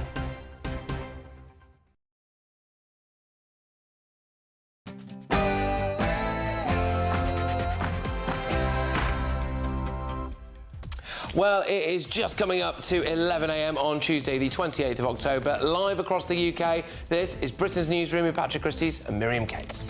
Well, any moment now, Reform UK are going to announce their Whitehall overhaul plans. Don't miss it. Yes. Well, it's all about cutting the civil service, isn't it? But boats to barracks. Ministers are now planning to scrap the use of migrant hotels. Instead, they're going to put, well, 900 of them anyway, into old army bases. And Brits in lockdown. Hurricane Melissa is set to batter Jamaica with 175-mile-an-hour winds as the Category 5 storm forces tourists to stay indoors. Seriously, Sybil, do you remember when we were first manacled together? We used to laugh quite a lot. Yes, but not at the same time, that's all. Oh, gosh, nostalgic clips there, but I'm afraid to say it is very sad news because actress Prunella Scales, best known for that role as Sybil in Fawlty Towers, has sadly passed away at the age of 93. How long have you known about Andrew and Epstein? Have you asked the police to cover up for Andrew? Well, King Charles is heckled in public over Prince Andrew. Should the King publicly denounce his brother? This inquiry is dead in the water. Nearly 5 months have gone by, and what has happened? Nothing. Yes, well, bear in mind we're going to take you to another Reform press conference in a second, but yesterday, of course, it was all about this, wasn't it? They are calling on Labour to step up, launch a parliamentary investigation into that grooming gang scandal. And have you been dazzled by lights? Well, 4 out of 5 drivers worry about being blinded by bright headlights at night. Are you one of them?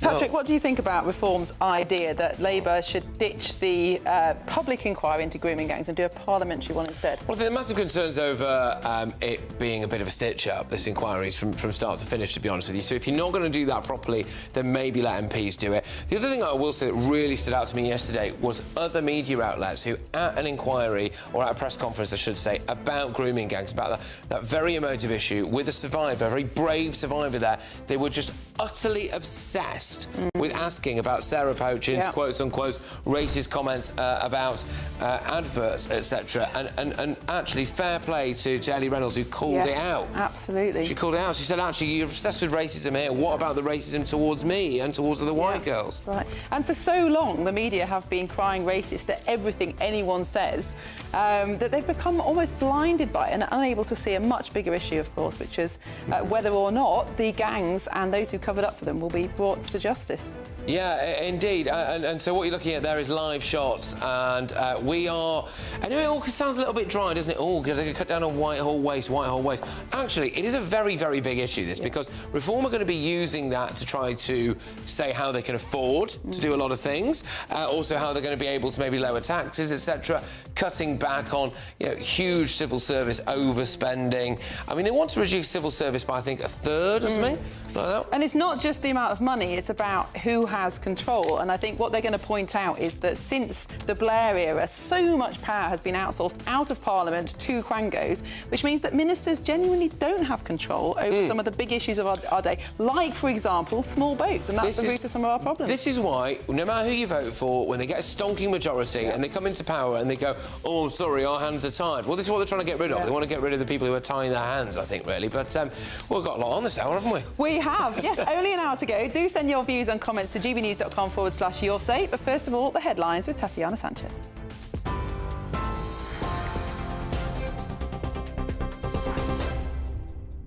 Thank you. The top stories. Actress Prunella Scales, best known for her role as Sybil in Fawlty Towers, has died at the age of 93, her family has confirmed. Her sons Samuel and Joseph say she died peacefully at her home in London yesterday.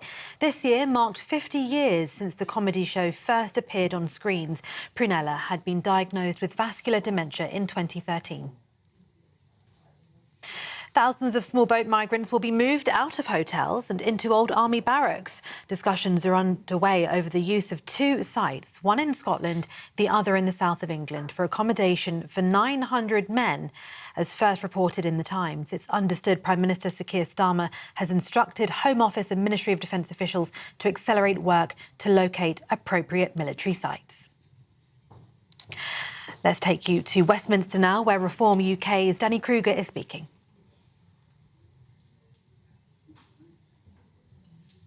In fact, be criminally irresponsible if Reform UK were not preparing for government, should it be the case that we win the next general election. Now, we know for a fact, and have plenty of data to support the notion that the instruments of state are unfit for purpose. And this has no doubt been a real significant driver of the disconnect, the discontent between voters and Westminster. The learned helplessness that has built up election after election. You know, voters vote for the blue team time and again, and they get the opposite of what they voted for. And frankly, based on a year of Labour government already, we don't need 14 years, we already have a conclusion. You vote for the red team, and you get exactly the same thing, just faster. So we know that there is a real problem inside the machinery of state. We already have some ideas about how we're going to address that, but this work, while it has started and it's in full flow, has much more to go, most likely several years to go, and we are going to need help. One of the interesting things that I saw this morning was a chart in The Economist, which showed, for example, just to put some meat on the bone of what I just said, we have a black hole. We keep hearing about these black holes in public finances, and there seems to be an endless supply of hard-earned taxpayer money that seems to go into state apparatus. Yet there was a chart in The Economist that laid bare a massive challenge for this country, which was, since 1997, productivity in the private sector is up about 45%. Now, that's still a lot less than, say, the United States of America. The productivity growth in this country basically stalled after the great financial crisis, but 45%. Productivity growth in the public sector is essentially zero in that time. And that is despite, think about what's happened since 1997, the advent of the internet, automation, AI now. So, and that chart does not even do justice to the catastrophe of this situation. Because, for example, if it was a business, the asset that's doing really well generally gets more capital, and the asset that's doing really badly gets less. It is the opposite in politics, right? So we have to ask ourselves serious questions about why so much of the state is underperforming so catastrophically. And I'll leave you with this. Yeah, probably the most apt summation of what we saw over the last few days with this illegal migrant who committed a sex offence and then was apparently accidentally let free, is that the British state's descent into being a Monty Python sketch is complete. And if anyone has any doubt that Britain is broken and that Britain needs reform, one need look no further than that. So with that, I'm going to hand over to the main man today, Danny Kruger.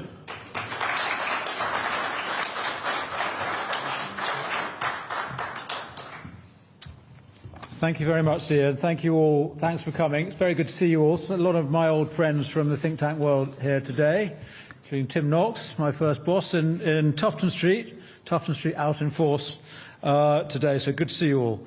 I'm going to start by risking a metaphor. And people keep asking me how I feel having left the sinking ship of the Tory party. And I feel pretty good. We are riding high, the wind is in our sails. I'm on a ship that is actually going somewhere. And of course, as we all know, reform is a bit of a pirate ship, led by a buccaneering, charismatic captain, an ill-disciplined crew, sometimes badly ill-disciplined, but a powerful ship with a dangerous broadside, a terror to its rivals. Now, the job of Zia and Nigel and Richard and me and our colleagues is to help turn this pirate ship into His Majesty's Royal Navy ship of the line, ready to enter the King's service and serve our nation. That is our job, and it's a serious job. And yes, reform believes that politics can be fun. But the people I've met since joining this party last month are deadly serious. And I was at a street stall this weekend. David Bull, our chairman, organised a national membership drive, and we had stalls across the country. And I was at one in Wiltshire. And one of our activists said to me about Labour and the Conservatives, he said, they call themselves the grown-ups, but they're not. They're just playing at politics. We, reform, we need to be the real grown-ups. We need to actually take charge of the system and make it better and make it work for the country. And he was right. So, let us start with the problem.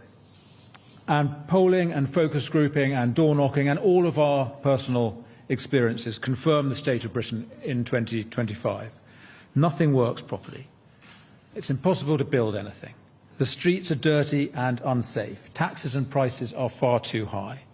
Immigration is changing our country for the worse and far too fast. And we are becoming poor, sick and unhappy. There is a malaise over Britain. And these problems are complex, but the effective cause of them is simple. Since 1997, we have had governments that, firstly, don't share the attitudes of the country they govern, and secondly, they aren't properly in charge of the state. So we will change that. Reform UK will be a government of national preference, preferring the ideas, the institutions and the people of the United Kingdom over the ideas, institutions and citizens of elsewhere. And we will restore the basis of our democracy, putting ministers properly in charge of the government and answerable to Parliament for their decisions. So let me set out what we will do if we win a majority. And I want to briefly discuss 4 things this morning. The first thing is this: we will be ready.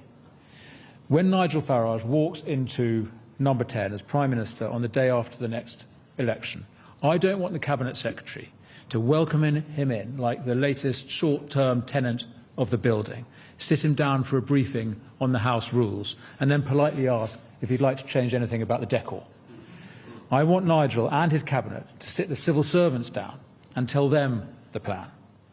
And the plan is going to be a lot bigger and more structural than a few pieces of decorative legislation. So we are working with policy specialists, with lawyers, with parliamentary draftsmen, and with a whole range of former and serving officials who are helping us plot a path through the thicket of Whitehall and parliamentary process.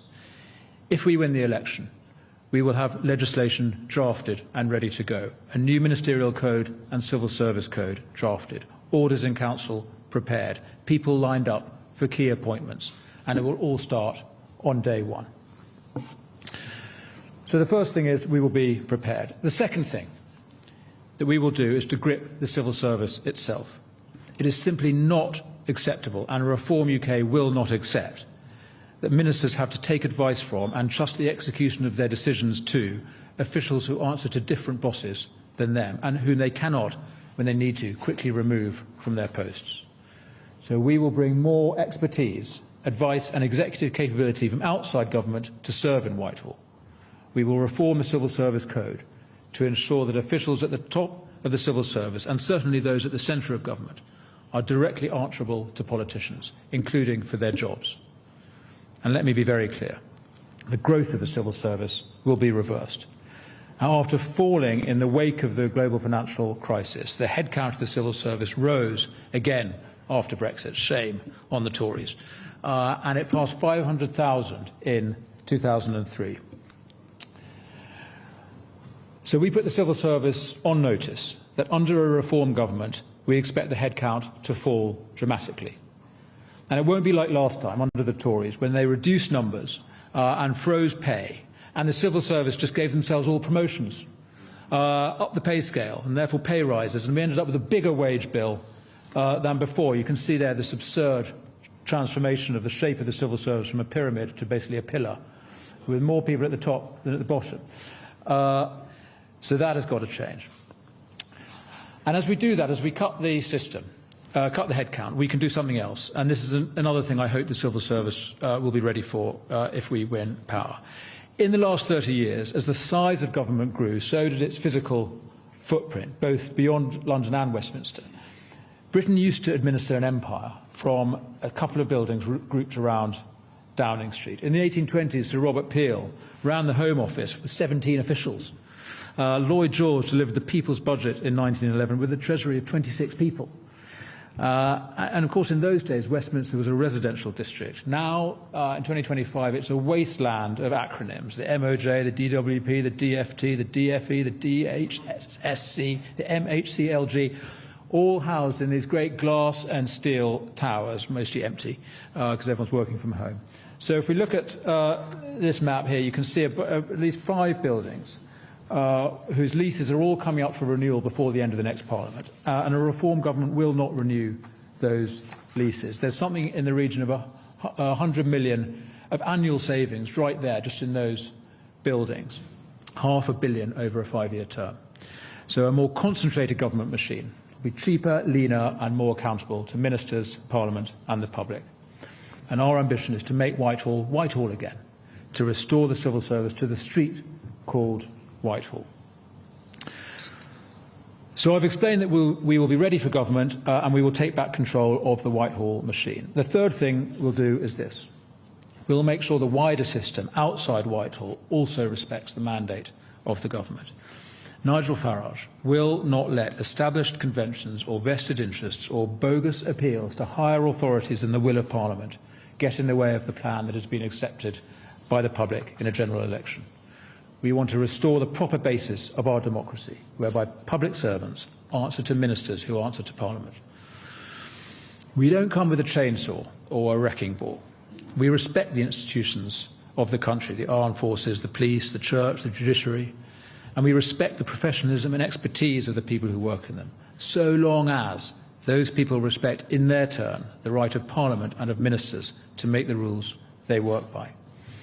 That means ensuring the House of Lords does not obstruct legislation passed by the Commons. It means stopping public sector unions sabotaging the reforms the public rightly demands.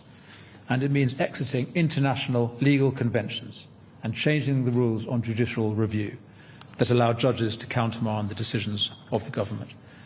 The price of judicial independence is that the courts should be genuinely non-political, without the power to apply their own notions of what the law should be, let alone to block or reverse decisions rightly made by the government.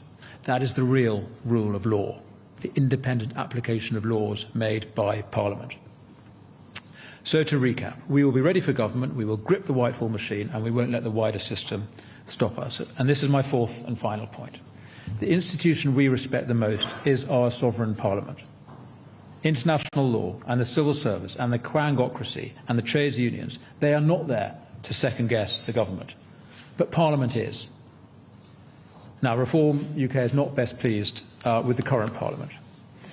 Yet, what was Brexit for? What are our elections for, if not to establish and empower our sovereign Parliament? Reform UK will restore parliamentary government. That means using its existing powers, as Nigel suggested we do yesterday, to set up a proper parliamentary commission to look at the grooming gangs. And it means restoring the role of Parliament as the proper legislative body of the country. Our immediate priorities require legislation that, backed by our election mandate, we will pass as fast as we can. But alongside this rightful urgency, we will reform Parliament to ensure it does its proper job to scrutinise bills and hold the government to account on behalf of the public. Let me finish with a call to action. We need help now as we prepare for government. Zia Youssef and my parliamentary colleagues and I are setting up a series of advisory groups and sounding boards to gather insights into how things work and how they need to change. I'm publishing a blog today setting out what I've been saying in greater detail. If you feel you can contribute publicly or privately, please get in touch with us, because I can't stress enough the weight of responsibility, the importance of the mission that Nigel, Zia, Richard and the rest of us have taken on. The fundamental reason that people are increasingly backing reform is because they believe us when we say we will bring change. In 2016 with Brexit, in 2019 with Boris Johnson, people voted for change, but they got chaos and stasis, crisis and drift. The current government came into office promising change, but everything has carried on as before, indeed worse. And I'm not sure our democracy can stand another government promising change and delivering failure.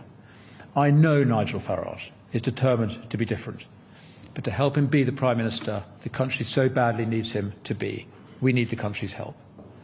So if you want to help get the pirate ship reform transformed into HMS reform, ready to govern, then please join us. Step up, step forward, get involved. Britain needs reform, and reform needs you. Thank you very much.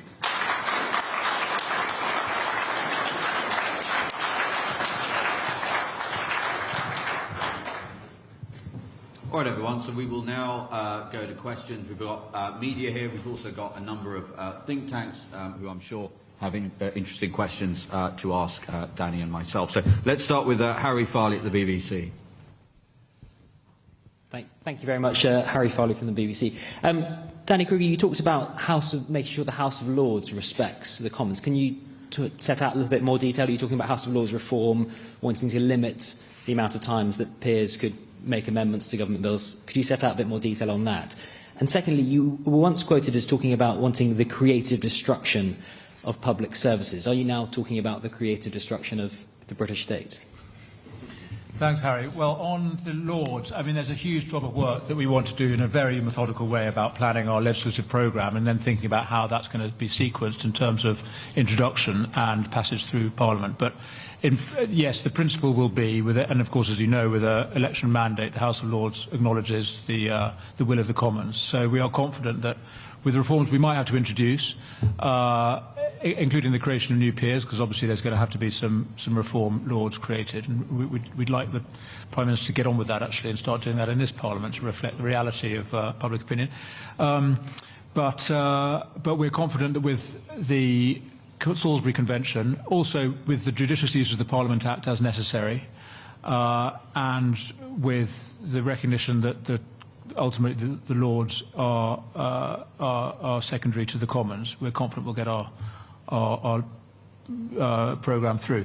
Yes, so creative destruction. 20 years ago this year, I think, to blame Tim Knox, who was at the CPS, leading the CPS at the time, where I made that advice remark. I mean, speaking seriously, we do need Schumpeter, responsible for that concept of transformation, which includes some institutions falling away as new ones grow, and that is indeed what is needed on a quite programmatic scale. But I do want to emphasise our mission is to be as well, we're trying to restore the government. We're not here with a wrecking ball. We're not Leninists. We don't want to wreck the British state. We actually want to make it work. We want to make it functional. But there is going to be quite radical change. So that's the balance we're going to strike. Cool. Let's go to Jasmine at ITV News. Mike, over here. There we go. Thank you. Jasmine Cameron-Chaleshi, ITV News. Just on today's announcement, yesterday 5 Reform councillors in Kent were expelled from the party for, quote, bringing it into disrepute. What do you say to critics who question how the party can bring about civil service reform in government while it appears to be struggling on a local level? And just to you, Mr Kruger, since joining the party last month, your colleague has been embroiled in a racism row. There's concerns about the running of reform-led councils. Do you think you might have made the right decision in defecting? Are you proud to be part of the party? Thank you. So on the councils, I mean, look, it's quite right for reform councils to be scrutinised. That's totally fair. I think what's interesting is that there appears to be a level of scrutiny on local government all of a sudden that certainly I've never seen in my lifetime. I'm amazed. I can't remember the idea that Labour and Tory leaders were never asked about any number of utterly shambolic councils that they have presided over. Should we talk about Thurrock, which had to go into an S114 bankruptcy process and had to then get a £600 million handout from the taxpayer as a result of, I mean, to call it shambolic mismanagement would be an understatement. Should we talk about Slough? Should we talk about Croydon, both of which had to go into bankruptcy processes? And look, voters are smart enough to know that the statutory demands placed on local councils by central government, over which I'm afraid local councillors of any stripe have no ability to change the parameters of. These are all things that do need reform. We can't do those things until we're in Westminster. Look, we make no apologies for being a party that wants to get things done. And I put it to you that if senior party representatives from the Labour Party and the Tory Party had questions about every single councillor that did something that they didn't like, these press conferences would go on all day. And I'm absolutely convinced I've done the right thing in terms of switching. I've been hugely inspired by the people I've met in Reform. This is a serious party taking its job seriously, and I'm very encouraged by that. And as Zia says, obviously any party, particularly one that's getting such scrutiny at the moment, is going to have its bad days in the media. But I actually think the story of the last couple of weeks is of continued rise in popular support. And as we're saying today, we're starting the process of setting out serious plans for government, which we're doing in the open, by the way. We want to be very clear to the public and to the civil service and the whole system of what is coming, so that nobody can claim they were blindsided when we get into power. So I'm very encouraged by the work that the party's doing. I'm very pleased to be with them. Okay, Alex from Sky News. Well, that was the Reform press conference. Main speaker there, Danny Kruger, talking about how Reform plan to change Whitehall should they get into office at the next general election. And Danny Kruger there saying that they're going to make Whitehall again. In other words, to sell or release some of the huge and expensive government buildings that have sprawled out from Whitehall over the years. Does this have cut through? Do we think this has cut through? I mean, with absolute respect, I thought that was quite dull. Yeah. It was reassuringly dull, because isn't the problem with this government and the government before that they just make all these announcements about how much they're going to spend on this, slogans, we're going to stop the boats, and yet nothing ever changes. And isn't the point that they were making there is that if you want things to change, you have to do the boring, mechanical, detailed stuff behind the scenes to reassure people that they will get change and not just more slogans. So what's he actually saying he's going to do here? Is he going to sack a load of civil servants? Well, eventually, yes, but I think the three main points were that they were going to be ready for government, so with a whole raft of legislation already written, already checked by parliamentary lawyers, so it's ready to pass, rather than what we've seen happen potentially with the Labour government, which is coming to office without a plan. So that was the first thing. Secondly, yes, sack a load of civil service, slim down. I think he pointed out that David Lloyd George had just 26 people in the Treasury and managed to run an empire from there.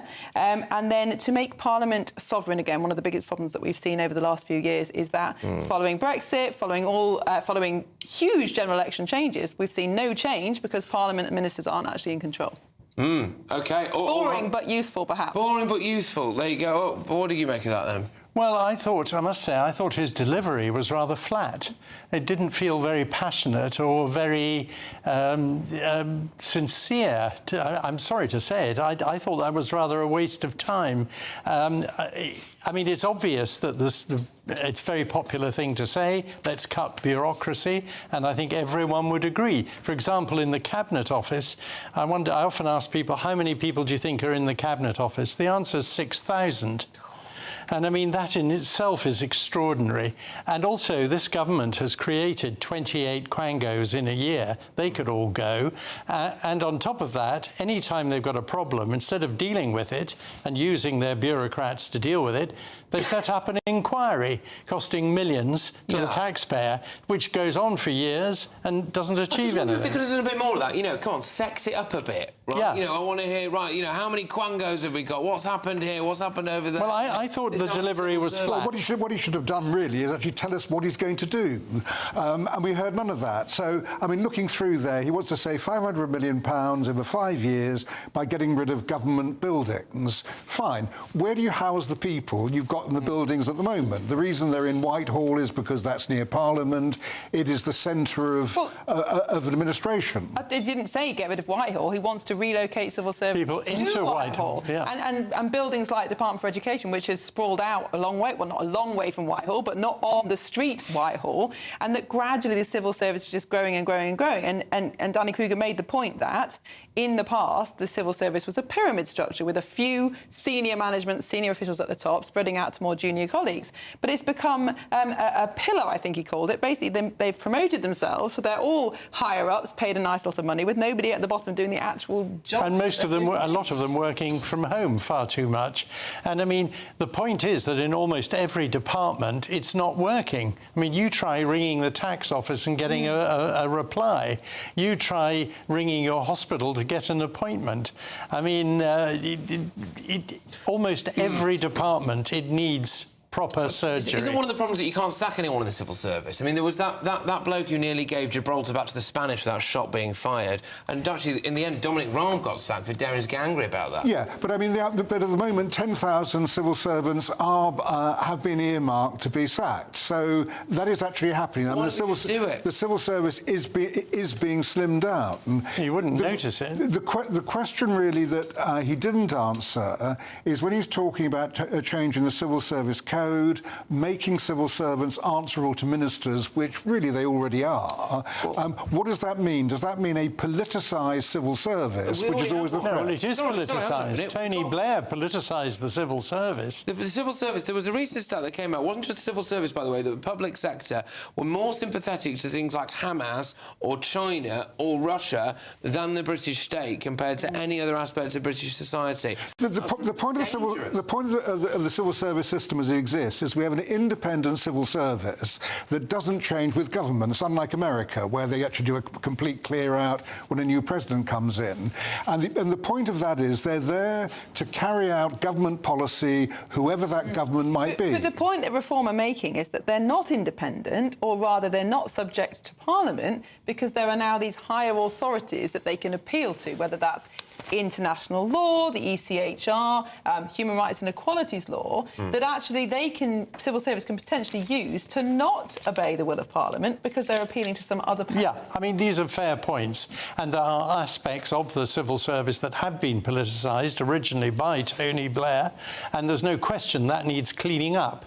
And, I mean, basically everything he said I would agree with, but as Nigel, to be fair, said, he hasn't said how he's going to do all this and make everything work, because it's one thing cutting back, it's another thing making everything work, because as soon as you cut back, people will say, oh, because of cutbacks I can't do this. You'll soon get, oh, because of staff shortages we can't answer the phone.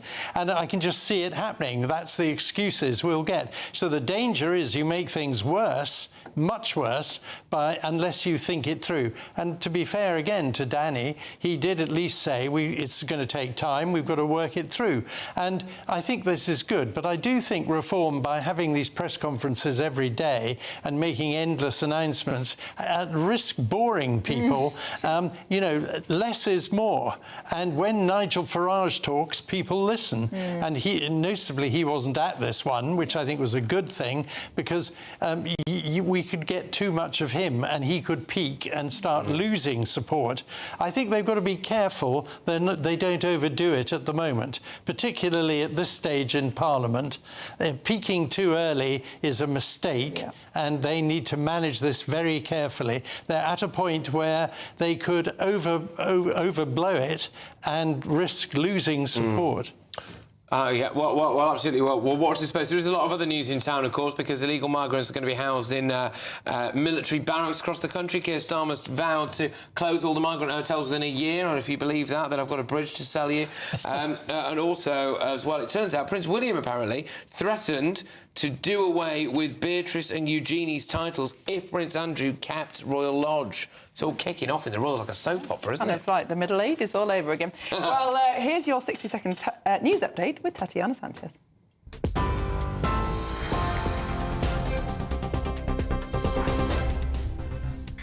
Miriam, thank you very much. The top stories. Thousands of small boat migrants will be moved out of hotels and into old army barracks. Discussions are underway over the use of two sites, one in Scotland, the other in the southeast of England, for accommodation for 900 men. British tourists are locked down in hotels in Jamaica as Hurricane Melissa becomes the strongest storm on the planet and edges towards the Caribbean island. The storm has already killed 3 people in Jamaica and 4 deaths in Haiti and the Dominican Republic. Shoppers are being warned that so-called shrinkflation is hitting household budgets hard, with everyday items from coffee to toothpaste quietly getting smaller. And the King has been heckled over his brother Prince Andrew's relationship with convicted sex offender Jeffrey Epstein during a visit to a cathedral. King Charles was shouted at by a man in the crowd outside Lichfield Cathedral in Staffordshire yesterday, who asked him, "How long have you known about Andrew and Epstein?" Those are the latest headlines. For now, more from me at the top of the hour. Take the GB News family with you on any device. As long as you have an internet connection, tune into GB News anywhere on the planet or beyond.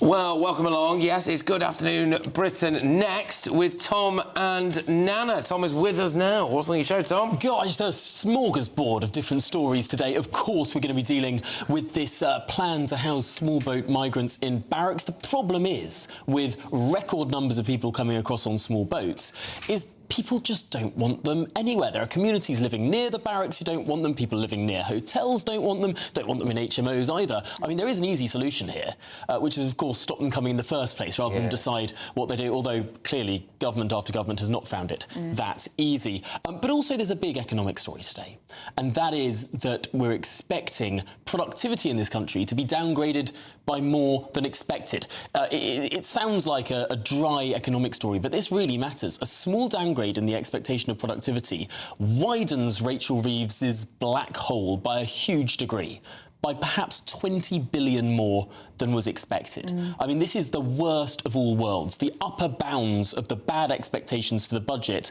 She's going to have to find maybe £40 billion of tax rises in order to cover the 20 bill black hole and wiggle room in case things go wrong. The problem she had last time round, even though she raised taxes by £40 billion, is she didn't give herself enough wiggle room. She's going to cry again, isn't so she? she had to come back. She's going to start crying again. I mean, who would in her position? I mean, I do. There is part of me that does feel a little bit sorry for her. No. I mean, she tried to cut benefits, and then her backbenchers told her that she couldn't.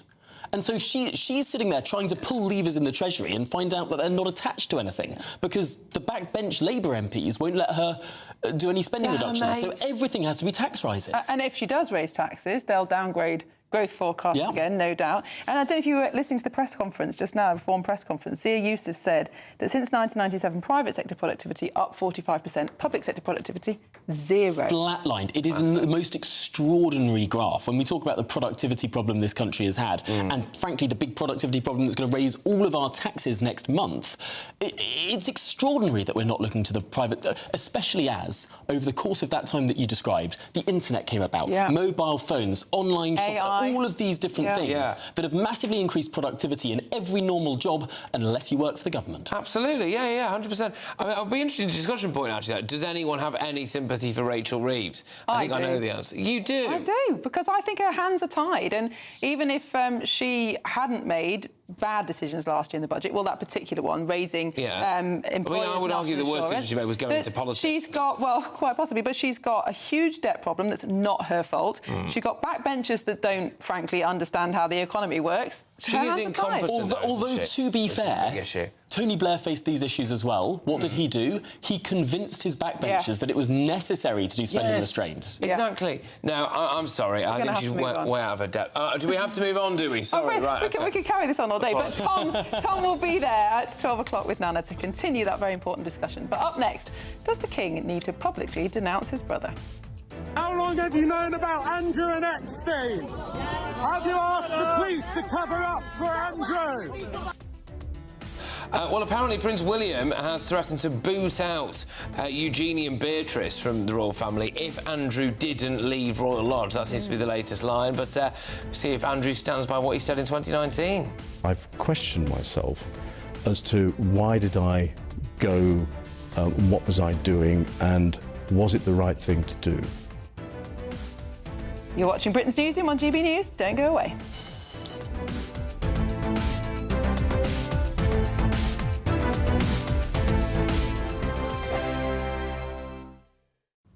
Hello and welcome to the latest update from the Met Office for GB News. It's a bright but blustery day for many of us. Sunny spells but also frequent showers. We've seen a weather front pass through the UK. That tends to slow down and stall through the Channel during the rest of the day before another front moves in overnight, bringing more prolonged rain. But in between, westerly winds and showery conditions for many. The most frequent showers will be across the north and west of Scotland, Northern Ireland, northwest England, parts of West Wales, some heavy downpours, perhaps even some rumbles of thunder towards the west of Scotland with these frequent showers, all accompanied by a strong breeze, that wind gusty over northern hills in particular. But there will be some places where we avoid the showers, the Midlands, East Anglia, the south and southeast, seeing plenty of sunny spells and feeling pleasant enough here with lighter winds Temperatures close to average, but across much of Scotland the showers increase overnight with some heavy downpours, even some more prolonged rain pushing in from the west. Likewise for Northern Ireland, some heavy downpours arriving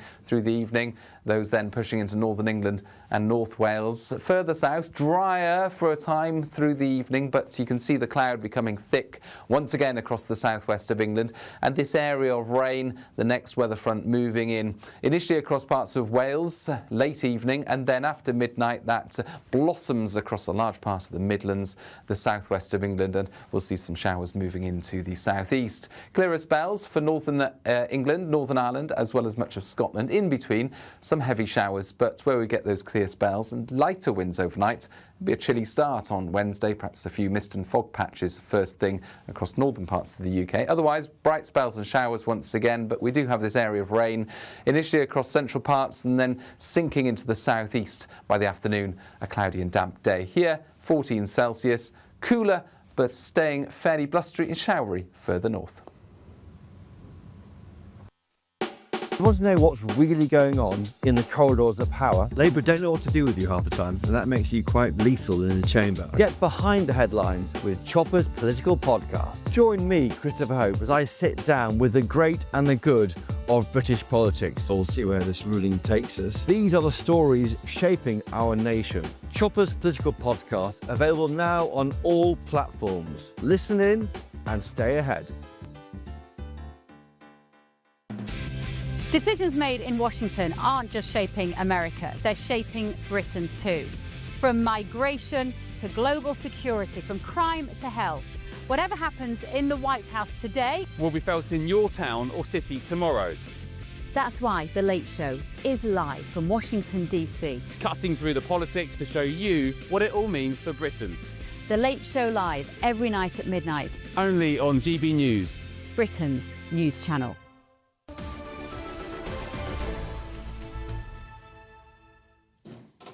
OK, well, welcome back. 4 in 5 drivers say that they're worried about being dazzled by oncoming headlights. Gosh, they must be doing this again.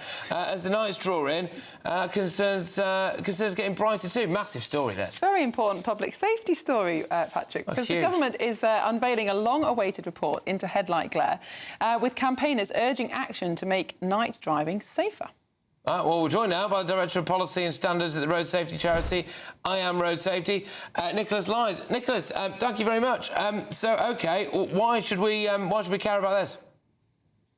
Well, we should care about it because a lot of people are actually telling us that they're reducing their nighttime driving as a result. So, of course, take the safety issues to one side. If you've got people that are not driving in the dark, we know what time it gets dark now. The clocks have gone back, about 4:30 if you're in the south of England, and about 3:30 if you're in Scotland. Now, if you don't want to be driving in the dark, that is a real issue. So there's an issue with people staying at home and also perhaps not wanting even to go to work. Now, this has been for some time a problem for older drivers. We've heard from our viewers a number of times, actually, asking the question, are headlights getting brighter? Well, it seems that they actually are. It's not people finding it harder as they get older. Headlights are genuinely brighter than they used to be. Can you explain why that is? Well, I think what's really interesting is that what we found is that traditionally, as you say, older drivers tended to be the people that would complain about this. But actually, we're seeing that it's people from all age groups that are concerned about this. So what you've seen over the last, say, 15 years has been the change of light bulbs from the old halogens in the headlamps to more LEDs. And of course, at the same time, we've got more SUVs on the roads as well. So those tend to sit higher on the road. And of course, if you're an oncoming vehicle that is looking at a higher vehicle in the distance and you've got LEDs shining at you, then of course that can have an adverse impact on what you see ahead of you. So we do think that there is a lot of mileage in this particular story, and certainly we look forward to what TRL has to say when they publish their research report.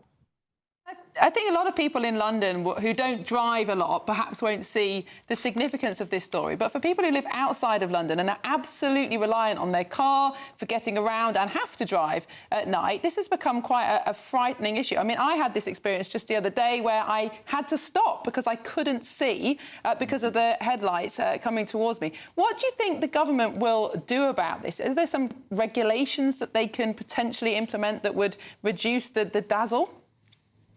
Well, you're absolutely right. And what we tend to find when we talk to drivers about this is that the problems are more acute on rural roads, on unlit roads. So if there are no street lights and there are vehicles coming around the corner on a country road, it tends to impact them more adversely. So this is really a big issue if you're outside of any of the big cities.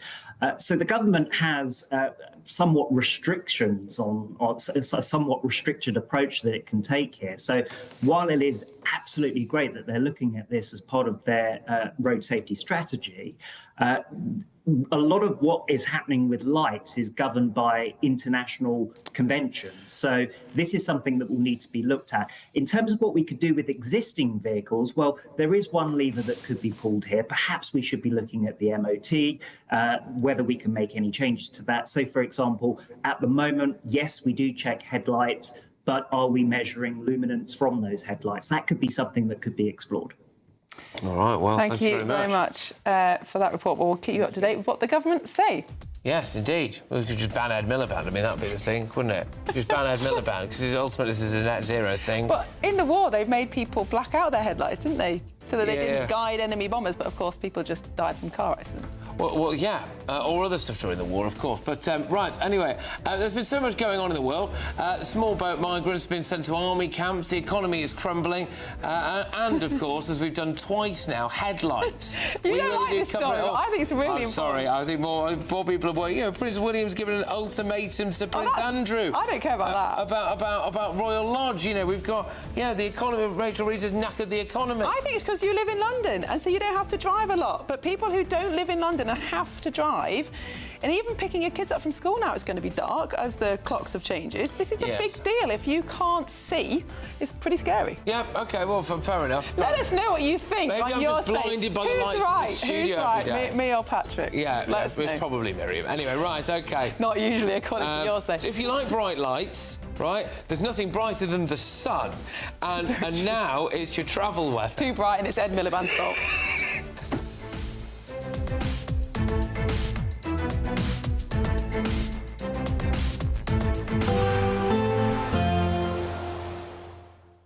You're looking happy. Well, the forecast looks good.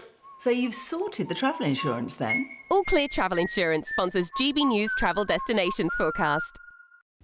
Many parts of southern Europe are going to have a fine day tomorrow, albeit there are a few showers here and there. And actually across parts of Portugal and Spain, heavy thundery rain pushing through here. There's the potential for 50 to 100 millimetres of rain in just a day or so, which is around the average for October. But further east, like I said, a lot of dry weather to be had. But worth noting, some showery rain pushing its way eastwards across parts of Cyprus, though this doesn't look especially heavy. More fine weather for most as we go through the end of the week. All Clear Travel Insurance sponsors GB News Travel Destinations Forecast.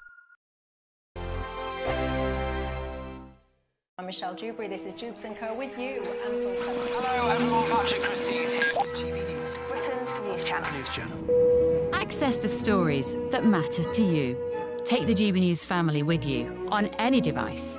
And as long as you have an internet connection, tune in to GB News anywhere on the planet or beyond. GB News, the People's Channel, Britain's news channel. At GB News, we love to hear from you, our loyal community. So drop us a line at gbnews.com/yoursay. There you can talk to each other and also to the presenters live on air. gbnews.com/yoursay, because GB News is your channel, Britain's news channel. Hi, I'm Michelle Dewberry, and my show is your opportunity to cut through all the noise and dive in headfirst to some robust debates. Ideas clash. Situation, isn't it? No, Because the failure is... You're the failure deliberately avoiding my point. Nothing's held back, And if you think this is the end of it, wait for more. and we do not shy away from the difficult stuff. Sometimes I want to shake people and say, if only you understood. So join me on Jubes & Co. weeknights at 6 p.m, only on GB News, Britain's news channel. Join me, Nana Okoye, for an informative, interactive news programme with a difference. It's fun. No, he didn't say that, Dave. I'm so surprised. I think there's an element of truth to that. Join me from 3 p.m. every weekend, only on GB News, Britain's news channel. Mornings don't have to be tiresome, especially if you have the right company. Wake up to news as it happens, opinion and debate, and of course, a little bit of entertainment too. Because when the kettle's on, we're on. That's Breakfast on GB News, a show worth waking up for. Every morning from 6 a.m. Only on the People's Channel, Britain's news channel. We'll spread the news, you spread the word. Britain was once the envy of the world. But look around. A nation that no longer knows what it is or where it's going. A country that's broken. How do we fix Britain? How do we bring it back? Friday night with Matt Goodwin at 8 p.m, only on GB News. Decisions made in Washington aren't just shaping America, they're shaping Britain too. From migration to global security, from crime to health. Whatever happens in the White House today will be felt in your town or city tomorrow. That's why The Late Show is live from Washington, D.C. Cutting through the politics to show you what it all means for Britain. The Late Show live every night at midnight. Only on GB News, Britain's news channel.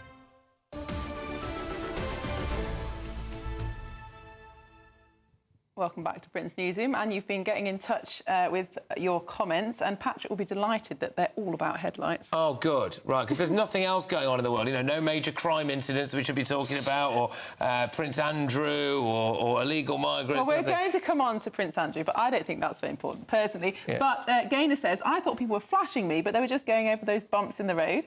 Richard says, I now wear amber night driving sorry, glasses. we're going to come back to that, Gaynor. I said it with a straight face. Richard says, I wear amber night driving glasses. They cut down on glare from oncoming headlights. Good tip. Catherine says, selfish drivers are the biggest problem. They should know to dim their headlights. Well, my car is about 12 years old and the headlights are so dim I can't actually see where I'm going, so maybe I have the opposite programme. I just think, you know, Gaynor there, poor Gaynor, she thought she was being flashed in the street. Poor Gaynor. By those Ed Miliband LEDs. By Ed Miliband. Not by Ed Miliband, I'm just going to clarify that. That's a lawsuit waiting to happen, isn't it? There you go. Talking of lawsuits, we should yes. discuss Prince Andrew. Well, yes, I mean, there appears to be a slightly new line, at least I'm picking up on some of the online news outlets anyway. Cameron's here for us, is that Prince William has done some kind of ultimatum. Well, The Sun is reporting that he has threatened to take away Beatrice and Eugenie's princess titles, Prince Andrew's daughters. I'm categorically told that no meeting took place by those very close to Prince William. So I think there is a lot of rumours flying around from all sides of the equation when it comes to this story. I think the fact of the matter is there's a lot of people, both public and in royal circles, who want Prince Andrew to move out from Royal Lodge. I think Prince Andrew is probably inevitably going to accept that fact. The question is, where is he going to move to? And that's the negotiation we think that's taking place at the moment. Do you think this is indicative of what's to come when Prince William does eventually become king? He's taking quite a hard-line, no-nonsense approach to anything to do with Prince Andrew. I think when William is king, whenever that may be, he is going to be quite different from both King Charles and Queen Elizabeth was. I think he is going to be far more ruthless, and there's going to be a lot more change, as he said himself in that Apple TV documentary.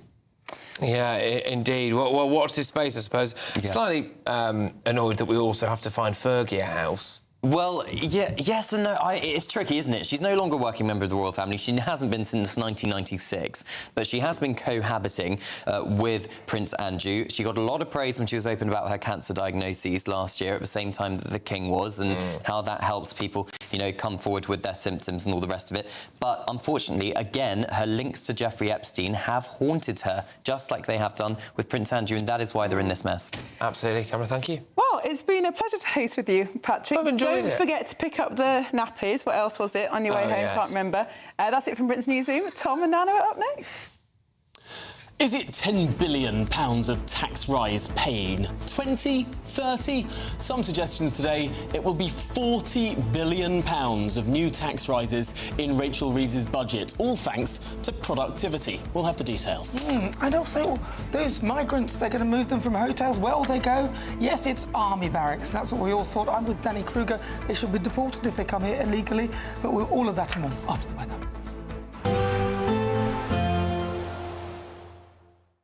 Expect warm spells with the odd rude interruption. Boxed Boilers sponsors the weather on GB News. Hello, very good morning to you. Here's your GB News weather update from the Met Office. Now, things are going to be a bit mixed through today. There will be quite a bit of sunshine on offer, but also some rain at times too. A bit of a murky, drizzly start across some southern counties, and whilst a lot of this rain is going to clear away, some far south-southwestern parts